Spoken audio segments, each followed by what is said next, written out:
Dragon slayer एक academy है जो उस वीडियो गेम की दुनिया में है जो हमारे हीरो को सबसे ज्यादा पसंद है। यह गेम बाकी गेम्स की तरह ही है जहां तुम्हें एक पावरफुल स्लेयर बनकर लोगों की रक्षा करनी होती है। इस मॉन्स्टर्स से भरी हुई दुनिया को साफ करना होता है। मॉन्स्टर्स को मारकर और डिफरेंट क्वेस्ट्स कंप्लीट करके तुम अपने गेम कैरेक्टर को इतना पावरफुल बना सकते हो कि एक ही अटैक से इस धरती के 2 टुकड़े कर दोगे। और यही चीज है जो एमसी को इस गेम में सबसे ज्यादा पसंद है। वह गेम में अपनी जान लगाकर ग्राइंड कर रहा था और अपने हर गेम कैरेक्टर को अलग ही लेवल तक पहुंचा चुका है। 1000 एनपीसी स्टूडेंट्स को एस रैंक तक ले जाने के बाद सिस्टम उसे एक अजीब क्वेस्ट देता है, एक एक्सक्लूसिव क्वेस्ट जो अब तक सिर्फ उसी को मिला है। इस क्वेस्ट पर एक्स रैंक का टैग लगा होता है। इसका मतलब जो लूट वह इस क्वेस्ट से निकालेगा वह भी एक्स रैंक की होगी। ये क्वेस्ट हमारे एमसी को एक्साइटेड कर देती है क्योंकि इस तरह वह अपने हीरोज को ईएक्स लेवल तक एनहांस कर सकता है जो अभी एस रैंक पर हैं।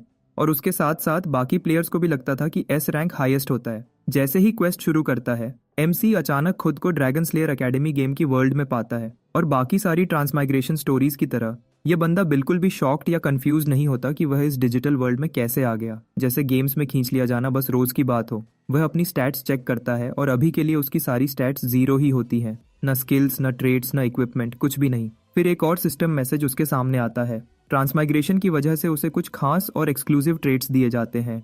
डिटेल नहीं बताई जाती कि ये ट्रेड्स असल में करते क्या हैं, लेकिन जल्द ही पता चलेगा। एमसी प्रे करता है कि ये ट्रेड्स उसे हेल्प करें ताकि वह ग्राइंड करे और उस लेवल तक फिर से जा सके जिस लेवल पर वह इस गेम में आने से पहले गया था। यहीं से गेम ऑफिशियली शुरू होती है। एक और सिस्टम विंडो उसे बताती है कि ट्यूटोरियल के लिए तैयार हो जाओ। उसे 10 मिनट सर्वाइव करना होगा और इनाम के तौर पर उसे ड्रैगन स्लेयर एकेडमी का न्यू स्टूडेंट किट मिलेगा। यह सुनकर उसके चेहरे पर मुस्कुराहट आ जाती है क्योंकि लो लेवल मॉन्स्टर्स के सामने सर्वाइव करना तो कोई प्रॉब्लम ही नहीं। उसे लगता है कि 10 मिनट तो पलक झपकते ही बीत जाएंगे। ऐसे मिशन के लिए यही स्ट्रैटेजी वह पहले भी यूज करता रहा है, मगर उसे बिल्कुल आइडिया नहीं होता कि इस बार उसे सरप्राइज मिलने वाला है। यह गड़गड़ाहट भरी आवाजें और भारी कदमों की गूंज लो लेवल मॉन्स्टर्स की नहीं हो सकती। ऊपर 2 ड्रैगन्स एक दूसरे से लड़ रहे होते हैं। वह तुरंत जंगल के रास्ते तेजी से भागता है ताकि उन 2 बड़े मॉन्स्टर्स की फाइट में अपनी जान न गंवा बैठे। जो उसने देखा उसे अपनी आंखों पर बेसब्र नहीं होता। सिर्फ एक ट्यूटोरियल क्वेस्ट में 2 एस रैंक बॉसेस कैसे हो सकते हैं? शायद यह सब इसलिए हो रहा है क्योंकि डिफिकल्टी लेवल EX है। इसी बीच फायर ड्रैगन अपनी एक मैजिक एबिलिटी यूज कर रहा होता है और एक पावरफुल आग का झूला मुंह छोड़ने वाला होता है। अटैक की इंटेंसिटी इतनी ज्यादा है कि अगर हमारा एमसी यहाँ से नहीं निकला तो बस वहीं जलाकर राख बन जाएगा। तभी उसे याद आता है वह स्पेशल ट्रेड्स जो उसे मिले थे और वह उनमें से एक यूज करने का डिसाइड करता है जिसका नाम था कॉपी। जैसा कि नाम से जाहिर है, कॉपी बेसिकली तुम्हें दूसरों के ट्रेड्स और स्किल्स कॉपी करने देता है। मगर किसी स्किल को सक्सेसफुली कॉपी करने के लिए तुम्हें पहले उस स्किल को गौर से देखना पड़ता है। दूसरी शर्त यह है कि पहले तुम्हें टारगेट का नाम और रैंक पता होना चाहिए। लेकिन इस गेम का फॉर्मर चैंपियन होने के नाते यह शर्त उसके लिए बच्चों का खेल है। और बिना टाइम जाया किए वह तुरंत एक ड्रैगन का स्किल कॉपी कर लेता है। इस स्किल का नेम है एलिमेंटल रेजिस्टेंस और इस एलिमेंटल रेजिस्टेंस स्किल की हेल्प से वह जलने से बच जाता है। काश वह कोई अटैक स्किल भी यूज कर पाता, मगर अभी तक उसकी बॉडी में माना सर्कुलेट नहीं कर रहा, इसलिए वह कोई स्किल यूज नहीं कर सकता। अचानक उसे फील होता है कि हवा उलटी चल रही है। ऐसा इसलिए क्योंकि फायर ड्रैगन एक पावरफुल फायर ब्रेथ ने वाला है। दूसरा ड्रैगन जो इलेक्ट्रिसिटी ट्रेड्स रखता है वह भी एक पावरफुल इलेक्ट्रिक ब्रेथ अटैक करने की तैयारी कर रहा है। खतरा फील करते ही हमारा एमसी सीधा उल्टा भागता है ताकि जिंदा बच सके। ब्रेथ अटैक्स ड्रैगन्स की सिग्नेचर मूव्स हैं। चाहे हमारे हीरो के पास एलिमेंटल रेजिस्टेंस हो, अगर वह इस मेस में आ गया तो रिस्क है कि वह इन पावरफुल अटैक्स के बीच में रोस्ट हो जाएगा।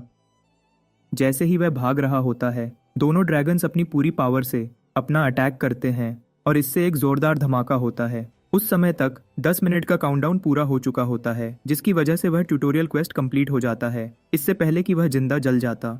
इनाम के तौर पर उसे ड्रैगन स्लेयर एकेडमी की यूनिफॉर्म, एक स्टूडेंट आईडी और एक ट्रेन टिकट मिलती है। ट्यूटोरियल 2 के लिए उसे अब ट्रेन पकड़नी होगी जो सीधा ड्रैगन स्लेयर एकेडमी ले जाएगी। सीन सीधा ट्रेन की तरफ शिफ्ट होता है जो एकेडमी जाने वाली होती है। इतने ज्यादा नए स्टूडेंट्स एनरोल हो रहे हैं कि ट्रेन पूरी भर चुकी है और बैठने की एक भी सीट खाली नहीं है। अंदर ट्रेन के एक कैबिन में एक स्टूडेंट जो कटाना लिए होता है कैबिन में पहले से बैठे पैसेंजर से पूछता है कि वह इस कैबिन में बैठ सकता है, लेकिन कटाना वाले को जवाब में सिर्फ खामोशी मिलती है। सामने एक लड़की गहरी नींद में सो रही होती है। उसी समय हमारा हीरो भी ट्रेन में चढ़ जाता है, यह सोचते हुए कि शायद कहीं कोई खाली सीट मिल जाए। कटाना वाला शर्म से कहता है, लगता है ये लड़की बात करने के मूड में नहीं है। तभी वह लड़की अचानक अपनी नींद से जाग जाती है। हमारा हीरो भी पूछता है कि वह इस जगह बैठ सकता है और लड़की को देखकर लगता है कि हमारे हीरो के यहाँ बैठने से उसे कोई प्रॉब्लम नहीं है। वह आराम से बैठ जाता है और अपना नाम किम हो बताता है। फिर उस लड़की को थैंक्स कहता है। लड़की भी मुस्कुराकर अपना नाम बताती है, CEO ये इन। और कटाना वाला बेचारा ये सब देखकर अंदर ही अंदर टूट जाता है। उस लड़की ने उससे बात भी नहीं की और इस बंदे को तुरंत बैठने दिया। किसी ने पूछा नहीं था, फिर भी वह अपना नाम बता देता है। मेरा नेम गोहन वू है। और फिर से सीईओ येन की तरफ से सिर्फ खामोशी मिलती है। खैर, वह भी चुपचाप बैठ जाता है और खुश होता है कि कम से कम सीट मिल गई। किम हो फिर गोहन वू से पूछता है कि वह भी ट्रेन पकड़ने में लेट हो गया था। कटाना वाला बड़ा फख्र से बताता है कि रास्ते में उसने 2 ड्रैगन्स देखे। किम को भी याद आता है कि उसने भी वे 2 मॉन्स्टर्स देखे थे, लेकिन उसका एक्सपीरियंस कुछ इतना अच्छा नहीं था। वह इसे याद ही नहीं करना चाहता। आखिरकार ट्रेन चल पड़ती है। ये ड्रैगन स्लेयर एकेडमी वही जगह है जिस जगह किम को हर बार जाना पड़ता था जब वह अपने गेम कैरेक्टर्स को ट्रेन कर रहा था। उसे एकेडमी का कोना कोना याद है, इसलिए वह वहां जाने के लिए उतना एक्साइट नहीं था। उसे नहीं लगता उसे वहां कुछ नया देखने को मिलेगा। मगर यह सोच तब तक ही थी जब तक वह ट्रेन में नहीं चढ़ा। उसके कैबिन में जो स्टूडेंट्स बैठे हुए थे, अकी और दूसरे स्टूडेंट्स और ट्रेन स्टाफ, किम को उनमें से कोई भी पहचाना हुआ नहीं लगता। सब नए लोग थे या वे पुराने एनपीसीज नहीं हैं जो उसे याद थे। ये वर्ल्ड गेम से बहुत मिलती जुलती है जो वह पहले खेलता था, लेकिन यह पूरी कास्ट नई है। इसका मतलब यह भी हो सकता है कि आने वाले इवेंट्स और क्वेस्ट्स भी बदल गए हों, इसलिए उसे अब ज्यादा सावधान रहना होगा और किसी भी अननोन चीज को हल्के में नहीं लेना चाहिए। अभी के लिए उसे सबसे ज्यादा परेशान कर रही है वह ब्लैंक स्टेयर जो उसे उस लड़की ये इन की तरफ से मिल रही है। ये इन की बात की जाए तो उसके पास एक खास तरह की आंखें हैं जो किसी भी चीज को स्टैट्स और डेटा में बदल देती हैं, जो उसके लिए समझना आसान होता है। एग्जाम्पल के तौर पर वह आसानी से कटाना वाले के सारे स्टैट्स देख सकती है जो उसके सामने बैठा है। उसे तुरंत समझ आ जाता है कि यह बंदा बस एक एवरेज आदमी है जिसके पास कोई खास ट्रेट्स नहीं। मगर जब बात किम की आती है तो उसके स्टैट्स बिल्कुल ही समझ से बाहर होते हैं। चाहे ये इन जितनी भी कोशिश कर ले, उसे किम की पावर के बारे में कुछ समझ नहीं आता और यही चीज किम को सबसे अलग बनाती है। इसीलिए ये इन उसे ऐसे हैरानी से देख रही होती है। उसे याद आता है कि उसके फादर ने कहा था कि अगर कोई इंटरेस्टिंग लगे तो उससे दोस्ती करने की कोशिश करना। इस सजेशन को मानकर वह अपना सूटकेस खोलती है जिसमें कुछ कशीदाकारी और स्नैक्स रखे होते हैं जो वह ट्रैवल के लिए लाई थी। जारा अपनी तरफ से अच्छा लगने के लिए और किम के क्लोजर आने के लिए वह किम को एक कुकी ऑफर करती है। बेशक किम को यह अचानक और अजीब सी ऑफर देखकर थोड़ी हैरानी होती है, लेकिन मना करना भी रूड होगा तो वह कुकी ले ही लेता है। बात आगे बढ़ाने के लिए वह कैजुअली पूछता है कि क्या ये कुकीज उसने बनाए हैं। इस पर ये इन मुस्कुराकर हाँ करती है। अब समझ आता है कि टेस्ट क्यों इतना एवरेज है। किम फिर अपना फोकस गोहन वू की तरफ करता है और उससे पूछता है कि ये अजीब सी लॉन्ग स्वॉर्ड उसके पास क्यों रखी है। कटाना वाला बड़ा फख्र से बताता है कि यह एक सेक्रेड रेलिक है जो उसके मार्शल सेक्ट का फैमिली हेयरलूम है और ये अभी तक इसलिए बंधी हुई है क्योंकि वह इसके सील को तोड़ने के लायक नहीं हुआ। जब तक वह इस कटाना को समझने और इस्तेमाल करने के लायक नहीं हो जाता तब तक वह एक सादा आयरन सोर्ड ही यूज करेगा। जब ये दोनों बातें कर रहे होते हैं तभी एक ब्लॉन्ड बालों वाला बंदा कैबिन में घुस आता है। उसके चेहरे पर स्माइल होती है और मुस्कुराहट इतनी बड़ी कि कैबिन की सारी हवा बदल जाती है। वह भी यहाँ खाली जगह ढूंढने आया है। किम को शोर शराबे वाले लोग पसंद नहीं और यह बंदा तो कुछ ज्यादा ही शेडी लग रहा था। लेकिन किम को पता है कि यह बंदा सिर्फ सीट ढूंढने नहीं आया, इसलिए वह सीधा उससे पूछता है सच बताए वह यहाँ क्यों आया है। सूट पहना हुआ बंदा थोड़ा घबरा जाता है जब उसकी पोल खुल जाती है। वह अपने कोट से एक बिजनेस कार्ड निकालता है और अपना इंट्रोडक्शन देता है। शिन ब्योंगचुल। ये बंदा लोगों को एरन सर्विसेज बेचता है, साथ ही वो सारी चीजें जो एक आम इंसान को डेली यूज में चाहिए होती हैं। ब्लॉन्ड कहता है सही दाम दो और जो चाहिए वो ला दूंगा। किम को इस आदमी पर शक है, लेकिन ये स्नेक टाई वाला बंदा अपनी सर्विसेज की तारीफ करते रुकता नहीं। किम तो पहले ही देख चुका होता है कि ये बंदा कितना शेडी है। ये अपना इलीगल धंधा छुप छुपाकर चलाता है और अभी भी इस बंदे को अथॉरिटीज पीछे से पकड़ने के लिए ढूंढ रही होती है।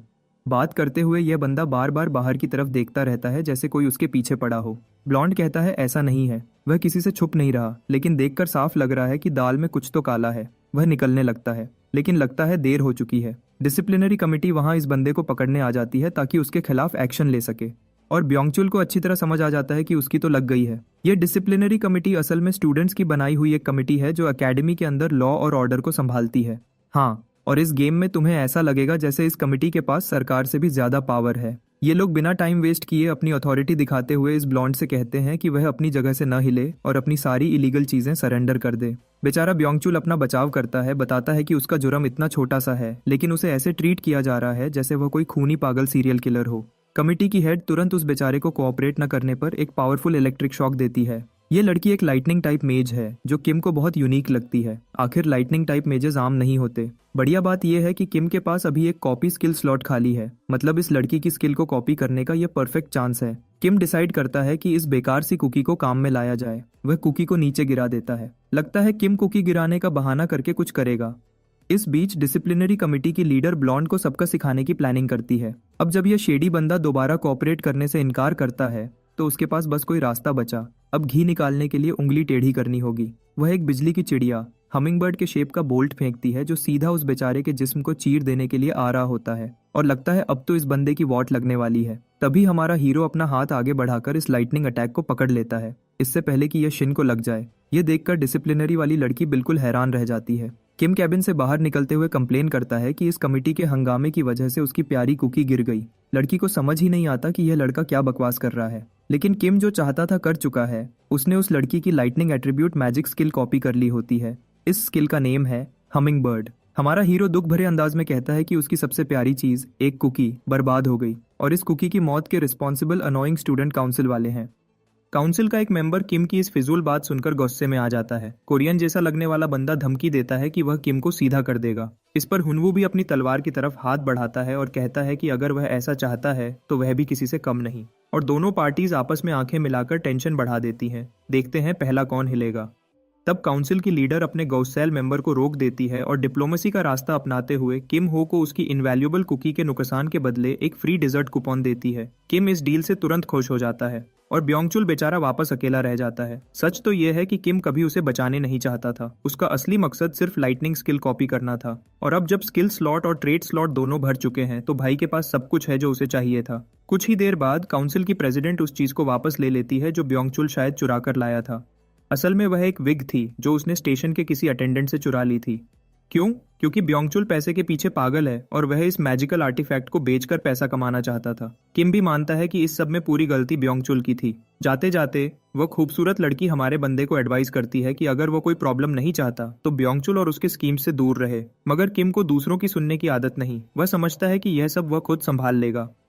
कोरियन बंदा भी किम को वार्न करता है और कहता है कि वह उसका चेहरा याद रखेगा। और ह्युनवू वह तो पूरी डिसिप्लिनरी कमेटी की जानकारी निकालने में लगा होता है। जुंगचुल से उसे पता चलता है कि ये लोग एलिट्स में सबसे पावरफुल हैं। उनकी करंट प्रेसिडेंट है जो हमिंगबर्ड स्पेल चला रही थी, उसका नाम है सोंग चुन ही। उसका नाम इतना मशहूर है कि ह्युनवू फौरन समझ जाता है कि ये वही फेमस सॉन्ग फैमिली से है जो टोपास टावर को चलाती है। इस लड़की की अच्छी शक्ल और फॉर्मल ड्रेसिंग सेंस के अलावा वह कोई ऐसी वैसी नहीं जिससे पंगा लिया जाए। उसका दादा थंडर लॉर्ड सॉन्ग ग्योंगयुन है और सच बताऊं तो सिर्फ इसके दादा का नाम सुनकर ही मुझे डर लगने लगा है। क्या ही नाम है भाई। और जो लोग कमिटी लीडर के साथ घूम रहे थे वे भी कोई आम लोग नहीं। उनमें जो बियक है जो फिस्ट किंग का टॉप स्टूडेंट है, फिर हान सोमन है जो सोर्ड एम्प्रेस की डिसाइपल है और आखिर में ग्यूमयो हान जिसके काम में मजाक उड़ा रहा था। सच तो यह है कि वह गोल्डन लोटस पेविलियन का अकेला वारिस है। कमिटी वालों का छोटा सा इंट्रोडक्शन मिल जाने के बाद ब्योंगचुल को लगता है कि उसे अपने कैबिन में वापस जाना चाहिए। उसके चले जाने के बाद ह्युनवू क्यूरियोसिटी से किम की तरफ देखता है। उस कुकी वाली बात का सोचता है। उसे अजीब लगता है कि किम हो सिर्फ एक कुकी के लिए इतना रिस्क ले रहा था। किम हो असल बात बताता है कि वह तो असल में चुन ही की एपिक लाइटनिंग मैजिक को देखने के लिए आया था। कुकी तो बस एक बहाना थी। यह सुनकर ह्युनवू सरप्राइज हो जाता है क्योंकि उसे लगा कि किम हमिंगबर्ड स्पेल को ब्लॉक करने गया था ताकि उस ब्लॉन्ड को बचा सके। किम हो उससे उस स्पेल के बारे में पूछता है। उसे कमिटी लीडर का स्पेल कैसा लगा। थोड़ा सोचने के बाद ह्युनवू कहता है कि उसने पहले कभी इस स्पेल का इस्तेमाल होता नहीं देखा और कमिटी लीडर की डेमोन्स्ट्रेशन के बाद भी वह लाइटनिंग हमिंगबर्ड इतना फास्ट था कि देख नहीं पाया। लेकिन लगता है वह अटैक किसी को हर्ट करने के लिए नहीं बना, सिर्फ स्टन करने के लिए है। किम उसकी बात सुनकर आधी बात से सहमत होता है और फिर बताता है कि इसे हमिंगबर्ड स्पेल क्यों कहते हैं। इसका इंस्पिरेशन असल में उस चिड़िया के यूनिक फ्लाइट पैटर्न से आता है। स्पेल कास्ट करते समय स्पेल की परफॉर्मेंस मेज की एबिलिटी पर डिपेंड करती है। चुन ही ने जो हमिंगबर्ड यूज की वह इंप्रेसिव थी, लेकिन उसे अभी और मेहनत की जरूरत है। अगर किम किसी प्रोफेशनल मेज के सामने होता तो वह हमिंगबर्ड कभी पकड़ नहीं सकता क्योंकि कास्टर आसानी से उसकी फ्लाइट पैटर्न बदल देता। मगर अजीब बात यह हुई कि उसने उस पैटर्न को चेंज ही नहीं किया और हमिंगबर्ड सीधा किम के हाथ में पकड़ा गया। इसका मतलब सिर्फ एक ही है, चुन ही को अभी भी अपनी एबिलिटी पर और काम करने की जरूरत है। इस समय ह्युनवू किम हो के इतने गहरे एनालिसिस और फैसिनेशन को देखकर सचमुच इंप्रेस हो जाता है। वैसे किम हो ने एक और ऑब्जर्वेशन की थी जब स्पेल कास्ट हुआ था। वह असेस करता है कि चुन ही सचमुच टैलेंटेड है क्योंकि वह एक ई रैंक एबिलिटी को डी रैंक की स्ट्रेंथ स्टैट के साथ चला रही है। इससे पता चलता है कि या तो उसके पास कोई बहुत स्ट्रॉन्ग ट्रेट है या फिर उसके अंदर बहुत सारा इंटरनल माना है। जो भी हो, किम को पूरा भरोसा है कि वह थंडर लॉर्ड की पोती होने के नाम को जरूर रोशन करेगी। वापस ह्युनवू पर आते हैं जो छोटी सी मीटिंग से हमारे हीरो का फैन और दोस्त बन गया है। किम हो को लगता है कि यह बंदा थोड़ा ओवर रिएक्ट कर रहा है, मगर ह्युनवू तो सचमुच सीरियस होता है और कहता है कि जब भी किम हो को उसकी मदद चाहिए होगी वह हमेशा उसके साथ खड़ा मिलेगा। इस जेस्चर को अप्रिशिएट करते हुए किम हो तुरंत डिसाइड करता है कि इस मौके का फायदा उठाए और उसे साथ चलने को कहता है। तब किम उससे एक सिल्वर कॉइन उधार मांग लेता है। अगले सीन में ये लोग किम हो के चुने हुए लोकेशन पर पहुंचते हैं, लेकिन unluckily machine out of order होती है। और हाँ, ये एक गैम्बलिंग मशीन है क्योंकि ये जगह पहले एक कसिनो हुआ करती थी।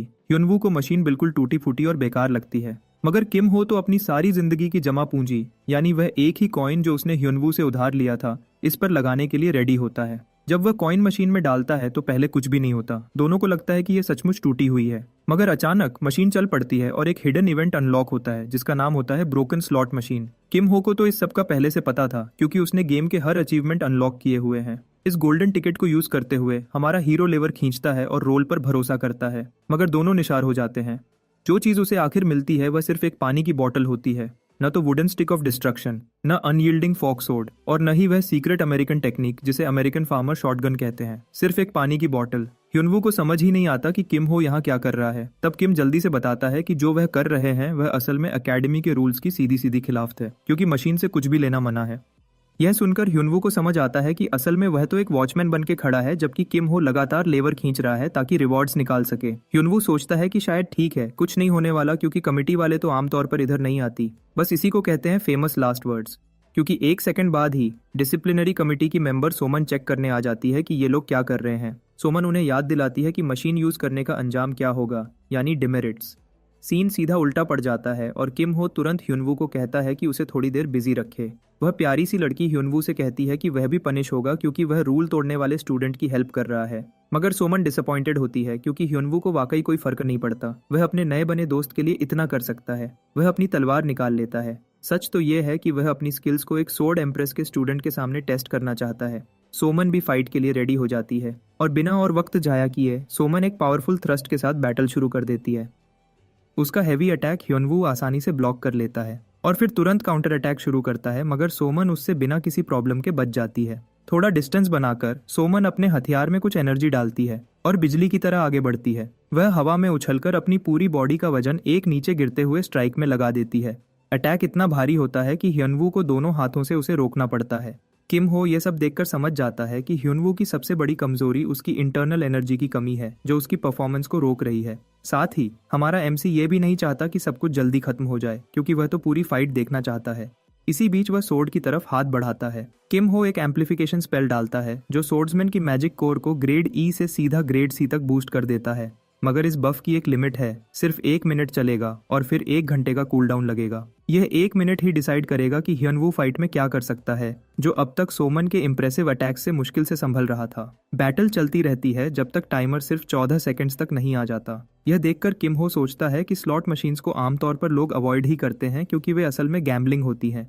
मगर प्लेयर्स को एक बात नहीं पता, उसका सीक्रेट फीचर है गारंटीड जैकपॉट ट्रिगर। समझ लो कि एक खास नंबर ऑफ स्पिन्स के बाद रिवॉर्ड मिल जाएगा। गेम के स्टार्ट में प्लेयर्स को 5 कॉइन्स मिलते हैं। किम ने अपने 4 कॉइन्स यूज कर लिए हैं और अब यह किम हो का 5वां स्पिन है। मगर चाहे स्पिन के लिए वह पूरी तरह से कॉन्फिडेंट है कि जो एक्स्ट्रा सिल्वर कॉइन उसने ह्युनवू से उधार लिया था वह उसका सही इस्तेमाल करेगा। पता चलता है कि 5वें स्पिन के तुरंत बाद 6ठा स्पिन गारंटीड जैकपॉट देता है। ये कोई रैंडम चांस नहीं, बल्कि किम 100% श्योर होता है कि बेस्ट रिवॉर्ड मिलेगा। स्लॉट मशीन आखिरकार अपनी बेस्ट चीज निकाल देती है, एक डार्क आइस क्रिस्टल रैंक सी।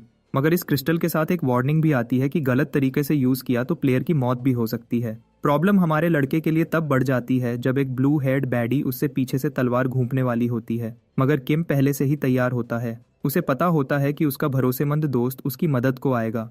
ह्युनवू सचमुच उस अटैक को डिफ्लेक्ट कर लेता है, मगर इस चक्कर में उसकी आयरन सोर्ड टूट जाती है। बफ का समय भी खत्म हो जाता है। मगर सोमन के लिए शॉक और हॉरर की बात यह होती है कि किम लिटरली डार्क आइस क्रिस्टल को सीधा पी जाता है, वार्निंग बोर्ड पर लिखी हुई वार्निंग्स के बाद भी, और फौरन ही सिस्टम उसकी बॉडी पर फ्रोजन स्टेटस लगा देता है। जैसे सोचा था भाई सीधा घुटने टेकता है, बिल्कुल उस सीन की तरह जहां जॉफरी को गेम ऑफ थ्रोन्स में जहर दिया गया था। मगर इंटरेस्टिंग बात यह होती है कि किम हो के केस में फ्रोजन स्टेटस लगकर तुरंत हट भी जाता है और फिर जैसे ही फ्रोजन स्टेटस लगता है फिर से तुरंत हट जाता है। ये लूप खत्म ही नहीं होता और सिर्फ 1 सेकंड बाद किम हो ऐसे उठ जाता है जैसे कुछ हुआ ही न हो। कमिटी मेंबर और ह्युनवू दोनों को स्टन कर देता है। थोड़ी देर बाद ह्युनवू पूछता है कि उस बॉटल में उसने क्या पिया था। किम हो कैजुअल तरीके से कहता है कि वह एक माना रिप्लेनिशिंग एलिक्सर था। अगर बात करें स्लॉट मशीन के यूनिक 6ठे स्पिन की, तो सीन बड़ा अजीब है। उसे डार्क आइस क्रिस्टल मिलता है, मगर ये बिगिनर्स के लिए इतना डेडली होता है कि सीधा उनकी खौफनाक मौत हो जाती है। ये इतना पावरफुल है कि उंगली के नाखून जितना छोटा टुकड़ा भी पूरी बॉडी को एक बर्फ के पुतले में बदल देता है। समझो जैसे मेडुसा की पेट्रिफिकेशन। बस फर्क इतना है कि यहाँ तुम खुद अपनी मौत पी रहे हो। मगर जितना भी डेडली हो, किम हो बताता है कि वह इस रूल का एक्सेप्शन है।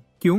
क्योंकि उसके पास एस रैंक एलिमेंटल रेजिस्टेंस है। हाँ, वही ट्रेट जो उसने अपने ट्यूटोरियल क्वेस्ट में एस रैंक ड्रैगन से कॉपी की थी। इसी वजह से उसकी बॉडी एक न खत्म होने वाली लूप में फ्रोजन स्टेटस को अप्लाई और रिमूव कर रही है और उसे कुछ नहीं होता। और सिर्फ इतना ही नहीं, उस क्रिस्टल के इफेक्ट की वजह से उसका माना बढ़ रहा है।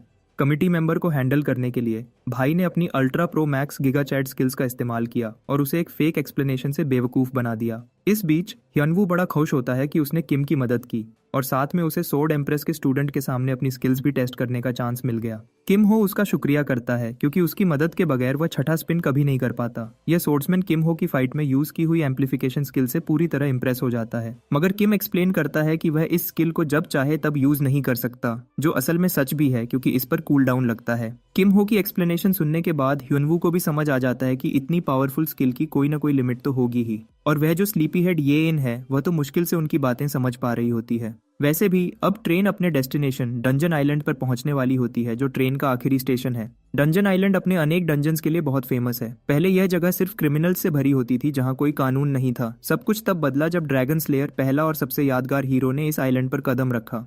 सबसे पहले उसने हर एक क्रिमिनल को खत्म किया, फिर उसने अकेले ही सारे डंजन्स को कॉन्कर किया और आखिर में उसी आइलैंड को फाउंडेशन बनाकर एक सिटी खड़ा कर दिया। और फिर इसी सिटी में ड्रैगन स्लेयर एकेडमी बन गई, जो ऐसे और पावरफुल वॉरियर्स बनाने के लिए बिल्ड की गई थी। आखिरकार वो लोग इस इंस्टीट्यूट तक पहुंच ही जाते हैं। ह्यनवू यह सब देखकर हैरान हो जाता है। पूरा एरिया हर किस्म के स्टूडेंट्स से भरा होता है जो डिफरेंट क्लैंस, सिटीज और बैकग्राउंड से आए हैं। और तब वो तीनों चुन ही से टकरा जाते हैं, जो कमिटी की लीडर है और चाहती है कि किम ऑफिस में आकर उससे मिले। सीन सीधा कट होता है कमिटी रूम के अंदर। ये वो जगह है जो इतनी डरावनी है कि जो भी इस कमरे में आता है बाहर जाने के बाद पहले जैसा नहीं रहता। इंटेरोगेशन शुरू होता है उनके बॉडी चेक से, ताकि पता चल सके कि क्रिस्टल पीने के बाद उसकी बॉडी में कोई चेंज तो नहीं आया। मगर ऑब्वियसली स्कैनर कुछ नहीं पकड़ पाता क्योंकि अब उस पर फ्रोजन स्टेटस रहा ही नहीं। इस वजह से कमिटी को पहली दफा शक होने लगता है कि शायद किम ने जो आइटम पी थी वो नकली थी। इंटेरोगेटर सेहुन, जो इंटेरोगेशन डिपार्टमेंट का हेड भी है, खुलकर कहता है कि अगर किम हो ने काउंसिल की बात नहीं मानी तो उसे सजा मिलेगी। चाहे इस दफा कोई नहीं मरा, लेकिन नेक्स्ट टाइम उसे नहीं छोड़ेंगे। इसके साथ मीटिंग खत्म हो जाती है, जो चुन ही यानी काउंसिल लीडर के लिए बहुत फ्रस्ट्रेटिंग होता है। उसे लगता है कि दाल में कुछ तो काला है। वो लोग समझ नहीं पा रहे कि किम ने आखिर मशीन चलाई ही क्यों, अगर उसका इरादा फॉरबिडन आइटम लेने का नहीं था। और फिर सबसे अजीब बात, उसने उनकी आंखों के सामने वो चीज पी भी ली और आखिर में स्कैनर ने कुछ भी नहीं पकड़ा। अपनी ऑब्जर्वेशंस की बेस पर चुन ही मानती है कि इस लड़के ने कोई इलीगल स्किल ली है। वो सजेस्ट करती है कि मैग्नीफाइंग ग्लास से उसकी स्किल्स चेक की जाए। सेहुन मानता है कि वो कर सकते हैं, मगर साथ ही प्रॉब्लम भी बताता है। अगर कुछ न निकला तो उनके लिए प्रॉब्लम बन जाएगी। मैग्नीफाइंग ग्लास लगाने से पहले पूरी तरह श्योर होना जरूरी है। चुन ही फौरन अपनी गलती महसूस करके माफी मांगती है, जबकि सीनियर उसे कहता है कि वो थोड़ा शांति से काम ले। वो उसे कहता है कि एंट्रेंस सेरेमनी की तरफ जल्दी जाए वरना मिस हो जाएगा। अगली सीन में हमारा हीरो वापस अपने ग्रुप में आता है, जो दूसरे नए स्टूडेंट्स के साथ खड़ा होता है। वो अब ट्यूटोरियल नंबर 3 कंप्लीट कर चुका है, जो टाइम पर सेरेमनी अटेंड करके कंप्लीट हुआ।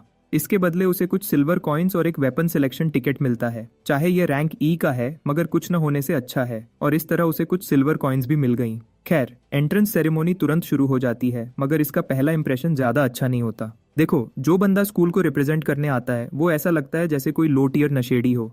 सुनने में आता है कि यही बंदा कभी मेन ड्रैगन स्लेयर स्क्वाड का लीडर भी था।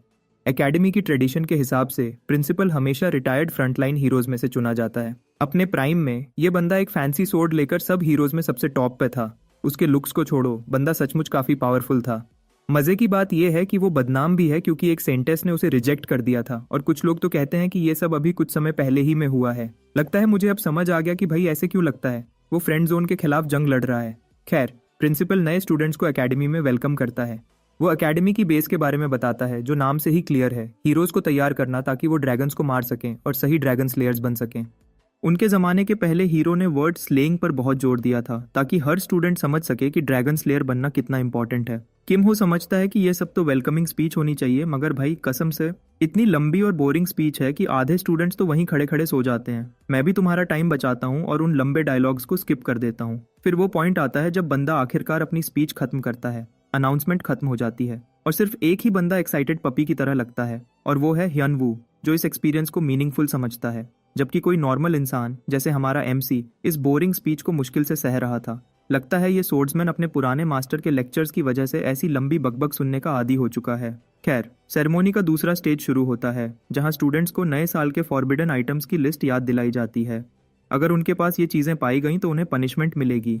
इसके अलावा नए स्टूडेंट्स को एक डंजन के ग्राउंड लेवल में टेस्ट भी किया जाएगा ताकि फ्यूचर में किसी भी रिस्क को रोका जा सके। इंस्ट्रक्टर इस बात पर जोर देता है कि ये सब इसलिए है ताकि सबके लिए एनवायरनमेंट सेफ रहे और स्टूडेंट्स रूल्स फॉलो करें।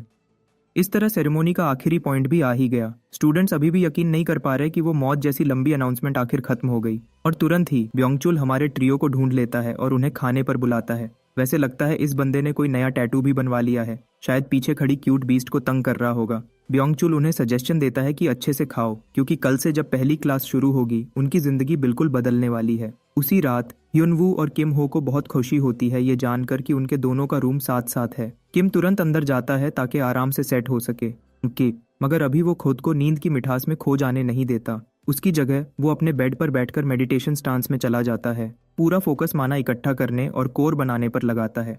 अब समय आ गया है पावर इंजन के कॉन्सेप्ट को समझा जाए। किसी भी माना स्किल को इस्तेमाल करने के लिए कोर बनाना जरूरी होता है। असल में किम ने कभी पहले कोर बनाया ही नहीं, मगर क्योंकि उसने ये गेम कई बार खेला है वो इसका थ्योरी पार्ट बहुत अच्छे से जानता है। प्लस वो पहले एक डार्क आइस क्रिस्टल को अपने माना से इम्ब्यू कर चुका है, जो उसके लिए एक बड़ा प्लस पॉइंट है। सीन ह्युनवू पे कट होता है, जो भी मेडिटेशन पोजीशन में बैठा है। वो अपनी लड़ाई का एनालिसिस करता है जो उसकी सोमन के साथ हुई थी।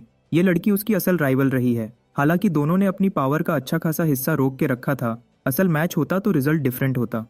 असल में जब किम आया और उसने सोर्ड्समैन का कोर बफ किया तो उस बंदे को ज्यादा देर जिंदा रहने का चांस मिला। दूसरे शब्दों में ह्युनवू हमारे बॉय को मास्टर समझने लगता है, ये सोचते हुए कि किम से मिलने के बाद वो पावरफुल बन गया है। उसकी नज़र में किम सिर्फ कंपोज्ड नहीं बल्कि इतना तेज दिमाग है कि हर सिचुएशन को देखकर समझ जाता है। इसलिए ह्युनवू सोचता है कि क्या वो इस बंदे पर भरोसा कर सकता है और उससे हेल्प मांग सकता है, मगर तुरंत ही डिसाइड करता है कि उसे अपने पहले दोस्त के साथ ये रिश्ता सिर्फ लेने देने का नहीं बनाना चाहिए। इसकी जगह वो पहले अपनी खुद इस प्रॉब्लम को सॉल्व करेगा अपने दम पर। और इस तरह अगले दिन हम टेम्पररी क्लासरूम पहुंच जाते हैं। स्टूडेंट्स सब वहां जमा हैं और बातें कर रहे होते हैं। और वो स्लीपी येइन भी आखिर आ ही गई, जबकि उसके ग्रुपमेट्स को लग रहा था वो बहुत लेट आएगी। हैरानी की बात यह है कि क्लासरूम में कोई टीचर ही नहीं। क्लास शुरू हो गई मगर अभी तक कोई आया ही नहीं ताकि कंट्रोल संभाले। इससे स्टूडेंट्स को लगता है उनका टीचर पंक्चुअल नहीं होगा। और कोई आता है और क्लास में कदम रखता है, जिससे स्टूडेंट्स पहले तो एक्साइटेड हो जाते हैं, लेकिन फिर अगले ही लम्हे देखकर डर जाते हैं। हाँ भाई, तुम भी डरते अगर इस बंदे का चेहरा देख लेते। बिल्कुल जेल से भागा सीरियल किलर लग रहा है। टीचर अपना इंट्रोडक्शन देता है कि वो उनका होमरूम टीचर ली सुदाक है। तुरंत ही वो एक स्टूडेंट को बुलाता है कि सबको उसका मशहूर नाम बताए। डर से कांप रही लड़की जल्दी से कह देती है कि वो विलन हंटर के नाम से मशहूर है। फिर गलती से उसे ह्यूमन बुचर बोल बैठी, जो उसका दूसरा निकनेम है। इस बीच किम सिचुएशन को समझने की कोशिश करता है। थोड़ा जूम आउट करें और एकेडमी के वर्ल्ड पर फोकस करें। ये जगह वो स्ट्रॉन्ग होल्ड है जहाँ कई एस रैंक हीरोज बनते हैं जो अपनी लिमिट्स तोड़ देते हैं, मगर उनमें से कुछ बुरे लोग भी निकल आते हैं जो अपनी इच्छाओं को पूरा करने के लिए विलेंस बन जाते हैं। सुदक, उनका टीचर, असल में ऐसा हंटर है जो ऐसे लोगों को मारने का काम दिया गया है। दूसरे शब्दों में ये बंदा ऑरा की चलती फिरती मिसाल है, क्योंकि ये मजे से डेंजरस एस रैंकर्स की धुनाई करता है। उसका नाम इसलिए फेमस है क्योंकि वो ज्यादा विलेंस को पकड़ता नहीं, सीधा मार देता है। सुदक साफ बताता है कि उसने कभी टीचर बनना नहीं चाहा था, ये सब प्रिंसिपल की जिद पर किया। ये ऐसा बंदा है जिससे कोई पंगा नहीं लेना चाहता, और अब ये टीचिंग के काम को भी वैसे ही परफेक्ट बनाना चाहता है जैसे वो विलेंस को डील करता है। बंदा परफेक्शन का इतना भूखा है कि सीधा स्टूडेंट्स को धमकी दे देता है। अगर उन्होंने उसके एग्जाम्स फेल किए तो वो उनकी जान ले लेगा। क्या पीक की मोटिवेशन है? लिटरली जान बचाने के लिए पास होना होगा, लेकिन मेरे जैसे दीवट कोई नहीं है। अगर मुझे ऐसी धमकी दोगे तो सीधा 2 दिन पढ़ लूं। खैर, अपनी पहली क्लास शुरू करते हुए सुदक उनके स्कूल के ग्रेडिंग सिस्टम पर बात करता है। सबसे पहले रिटन एग्जाम का क्राइटेरिया है जो टोटल स्कोर का 30% कवर करता है। फिर एक बिहेवियरल स्कोर है जो 10% होता है। सीधा सीधा अच्छे से बिहेव करने पर फ्री मिल जाता है, मगर अगर स्टूडेंट्स ने गलती की तो ये स्कोर 0% तक गिर जाएगा और ओवरऑल ग्रेड्स खराब कर देगा। सुदक मजाक में कहता है कि मैं चाहता हूँ कुछ स्टूडेंट ग्रेजुएशन तक जिंदा रहें। अगला पॉइंट वो प्रैक्टिकल एग्जाम्स के बारे में बताता है जो 2 सेक्शंस में बांटा है, एक डंजन क्वेस्ट्स और दूसरा प्लेयर वर्सेस प्लेयर मैचेस। नाम से ही पता चल रहा है कि स्टूडेंट्स को डंजन्स कॉन्कर करने और एक दूसरे से लड़कर स्कोर जमा करना होगा। इस प्लेसमेंट एग्जाम का रैंकिंग सीधा सीधा बाकी स्टूडेंट्स से कंपेयर करके दिया जाएगा। सीधी बात यह है कि 3 सेक्शंस मिलकर टोटल 90% स्कोर बनाएंगे और बचा हुआ 10% उनके एटीट्यूड या फिर कहो बिहेवियर पर डिपेंड करेगा। इस तरह मिलाकर ओवरऑल इवैल्यूएशन 100% कंप्लीट हो जाता है। जैसे ही सुदक ने यह सब समझा दिया, बिना समय जाया किए टीचर सीधा उन फ्रेशमैन को अरीना ले जाता है। वहां पहले से ही कई मैचेस हो रहे हैं। याद है कल ब्योंगचुल कितना एक्साइटेड दिख रहा था और कह रहा था कि कल से उनकी लाइफ टफ होने वाली है। शायद वो इन्हीं प्लेयर वर्सेस प्लेयर मैचेस की बात कर रहा था। इन मैचेस के रूल्स बदलते रहते हैं। इस दफा के इवेंट के लिए रूल को डेथ मैच बोला गया है, लेकिन असल में इसका मतलब ये नहीं कि कोई सचमुच मार जाएगा। बस इतना है कि फाइट तब तक चलेगी जब तक किसी एक की हेल्थ बार 0 नहीं हो जाती या वो लड़ने के लायक नहीं रहता। सरेंडर भी किया जा सकता है और हर बैटल का टाइम लिमिट 5 मिनट का रखा गया है। अगर किसी ने फाइट खत्म नहीं की तो या तो मैच ड्रॉ हो जाएगा या फिर जज डिसाइड करेगा कौन जीता है। ब्योंगचुल बताता है कि हर बंदे को 3 रैंडम ओपोनेंट से लड़ना पड़ेगा और हर जीत पर 300 पॉइंट्स मिलेंगे। अब क्वेश्चन ये उठता है कि अगर कोई हारे या मैच ड्रॉ हो तो क्या नुकसान होगा। किम तुरंत बताता है कि कोई नेगेटिव मार्किंग नहीं है, लेकिन पार्टिसिपेशन के लिए भी कुछ नहीं मिलने वाला। तभी अचानक एक सिस्टम नोटिफिकेशन पॉप होता है। इस नोटिफिकेशन में उसे एक सबक्वेस्ट दिया जाता है प्लेसमेंट एग्जाम के लिए। उसे एग्जाम में पार्टिसिपेट करके कम से कम एक एवरेज रिजल्ट लाना जरूरी है, यानी एक ओपोनेंट को हराना। अगर वो क्वेस्ट कंप्लीट कर लेता है तो उसे एक एक्स्ट्रा कॉपी स्लॉट मिलेगा।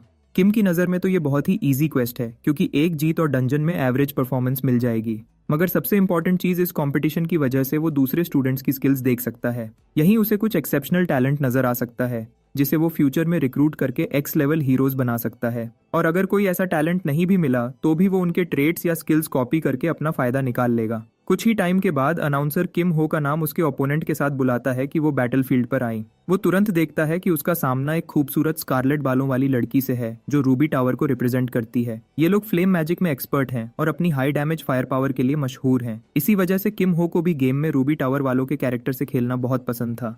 लेकिन अभी तो ये लड़की उसके आने वाले 5 मिनट की सिर्फ एक टेस्ट सब्जेक्ट बनने वाली है। उस लड़की को थोड़ा डिसअपॉइंटमेंट होता है कि उसका सामना किसी ऐसे बंदे से है जो फेमस नहीं है। उसके लिए तो ये सिर्फ एक बेकार सा नोबडी है। और सिर्फ ये ही नहीं, किम हो एक बेकार अर्थ स्टाफ ले आया है जो असल में देखा जाए तो किसी बूढ़े आदमी की लाठी लग रही है। उस लड़की को ये बेइज्जती लगती है कि उसका ओपोनेंट इतना पथेटिक ई रैंक स्टाफ लेकर आया।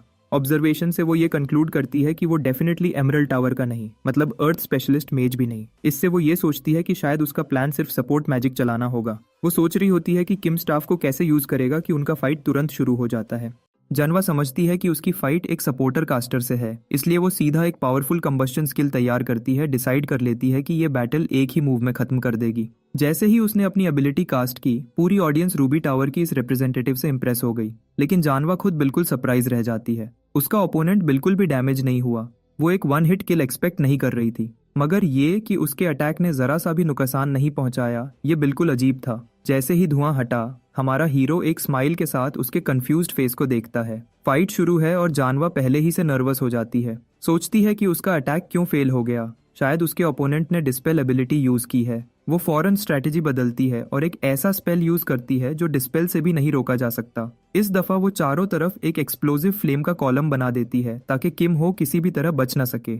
लेकिन उसकी हैरानी और बढ़ जाती है क्योंकि हमारा हीरो वहां वैसा ही खड़ा रहता है जैसे कुछ हुआ ही ना हो। इससे जानवा इतनी फ्रस्ट्रेट हो जाती है कि वो तीसरा स्पेल कास्ट करती है, एक पावरफुल फायर पिलर। ये अटैक सीधा किम हो के सिर की तरफ होता है और इम्पैक्ट पर एक भयानक आग का तूफान फट पड़ता है। ये बड़ा सा फ्लेम कॉलम देखकर क्राउड फिर से शॉक्ड हो जाता है। रूबी टावर की रिप्रेजेंटेटिव की ताकत से इंप्रेस होता है। लेकिन असल कहानी उतनी सिंपल नहीं है जितनी लगती है, क्योंकि एक बार फिर किम हो बिल्कुल डैमेज नहीं होता। इतने समय तक जानवा अपने रूबी टावर के स्पेल्स पर पूरा ट्रस्ट करती आई थी और अब तक उस पर एक स्क्रैच भी नहीं लगा। इस दफा हमारा हीरो खुद मूव करता है और चुनही से सीखा हुआ वही हमिंगबर्ड टेक्निक चला देता है। बिल्कुल क्लियर है कि जानवा ये एक्सपेक्ट नहीं कर रही थी कि एक सपोर्ट टाइप बंदे से लाइटनिंग स्पेल निकलेगा। वो पहले तो हमिंगबर्ड से बच जाती है, लेकिन किम हो बड़े टेक्निक से डायरेक्शन चेंज करता है और लाइटनिंग से भरा एक बैकशॉट दे देता है। जानवा घुटनों पर गिर जाती है और हमिंगबर्ड स्पेल के पैरालिसिस इफेक्ट में फंस जाती है। ड्यूएल अब खत्म होने वाला है और हमारा हीरो जानवा से कहता है कि बस अब फाइट खत्म कर दी जाए। वो जानता है कि अगर उसकी ओपोनेंट अपनी सारी टेक्निक्स सबके सामने खोल देगी तो अगले मैचेस उसके लिए मुश्किल हो जाएंगे।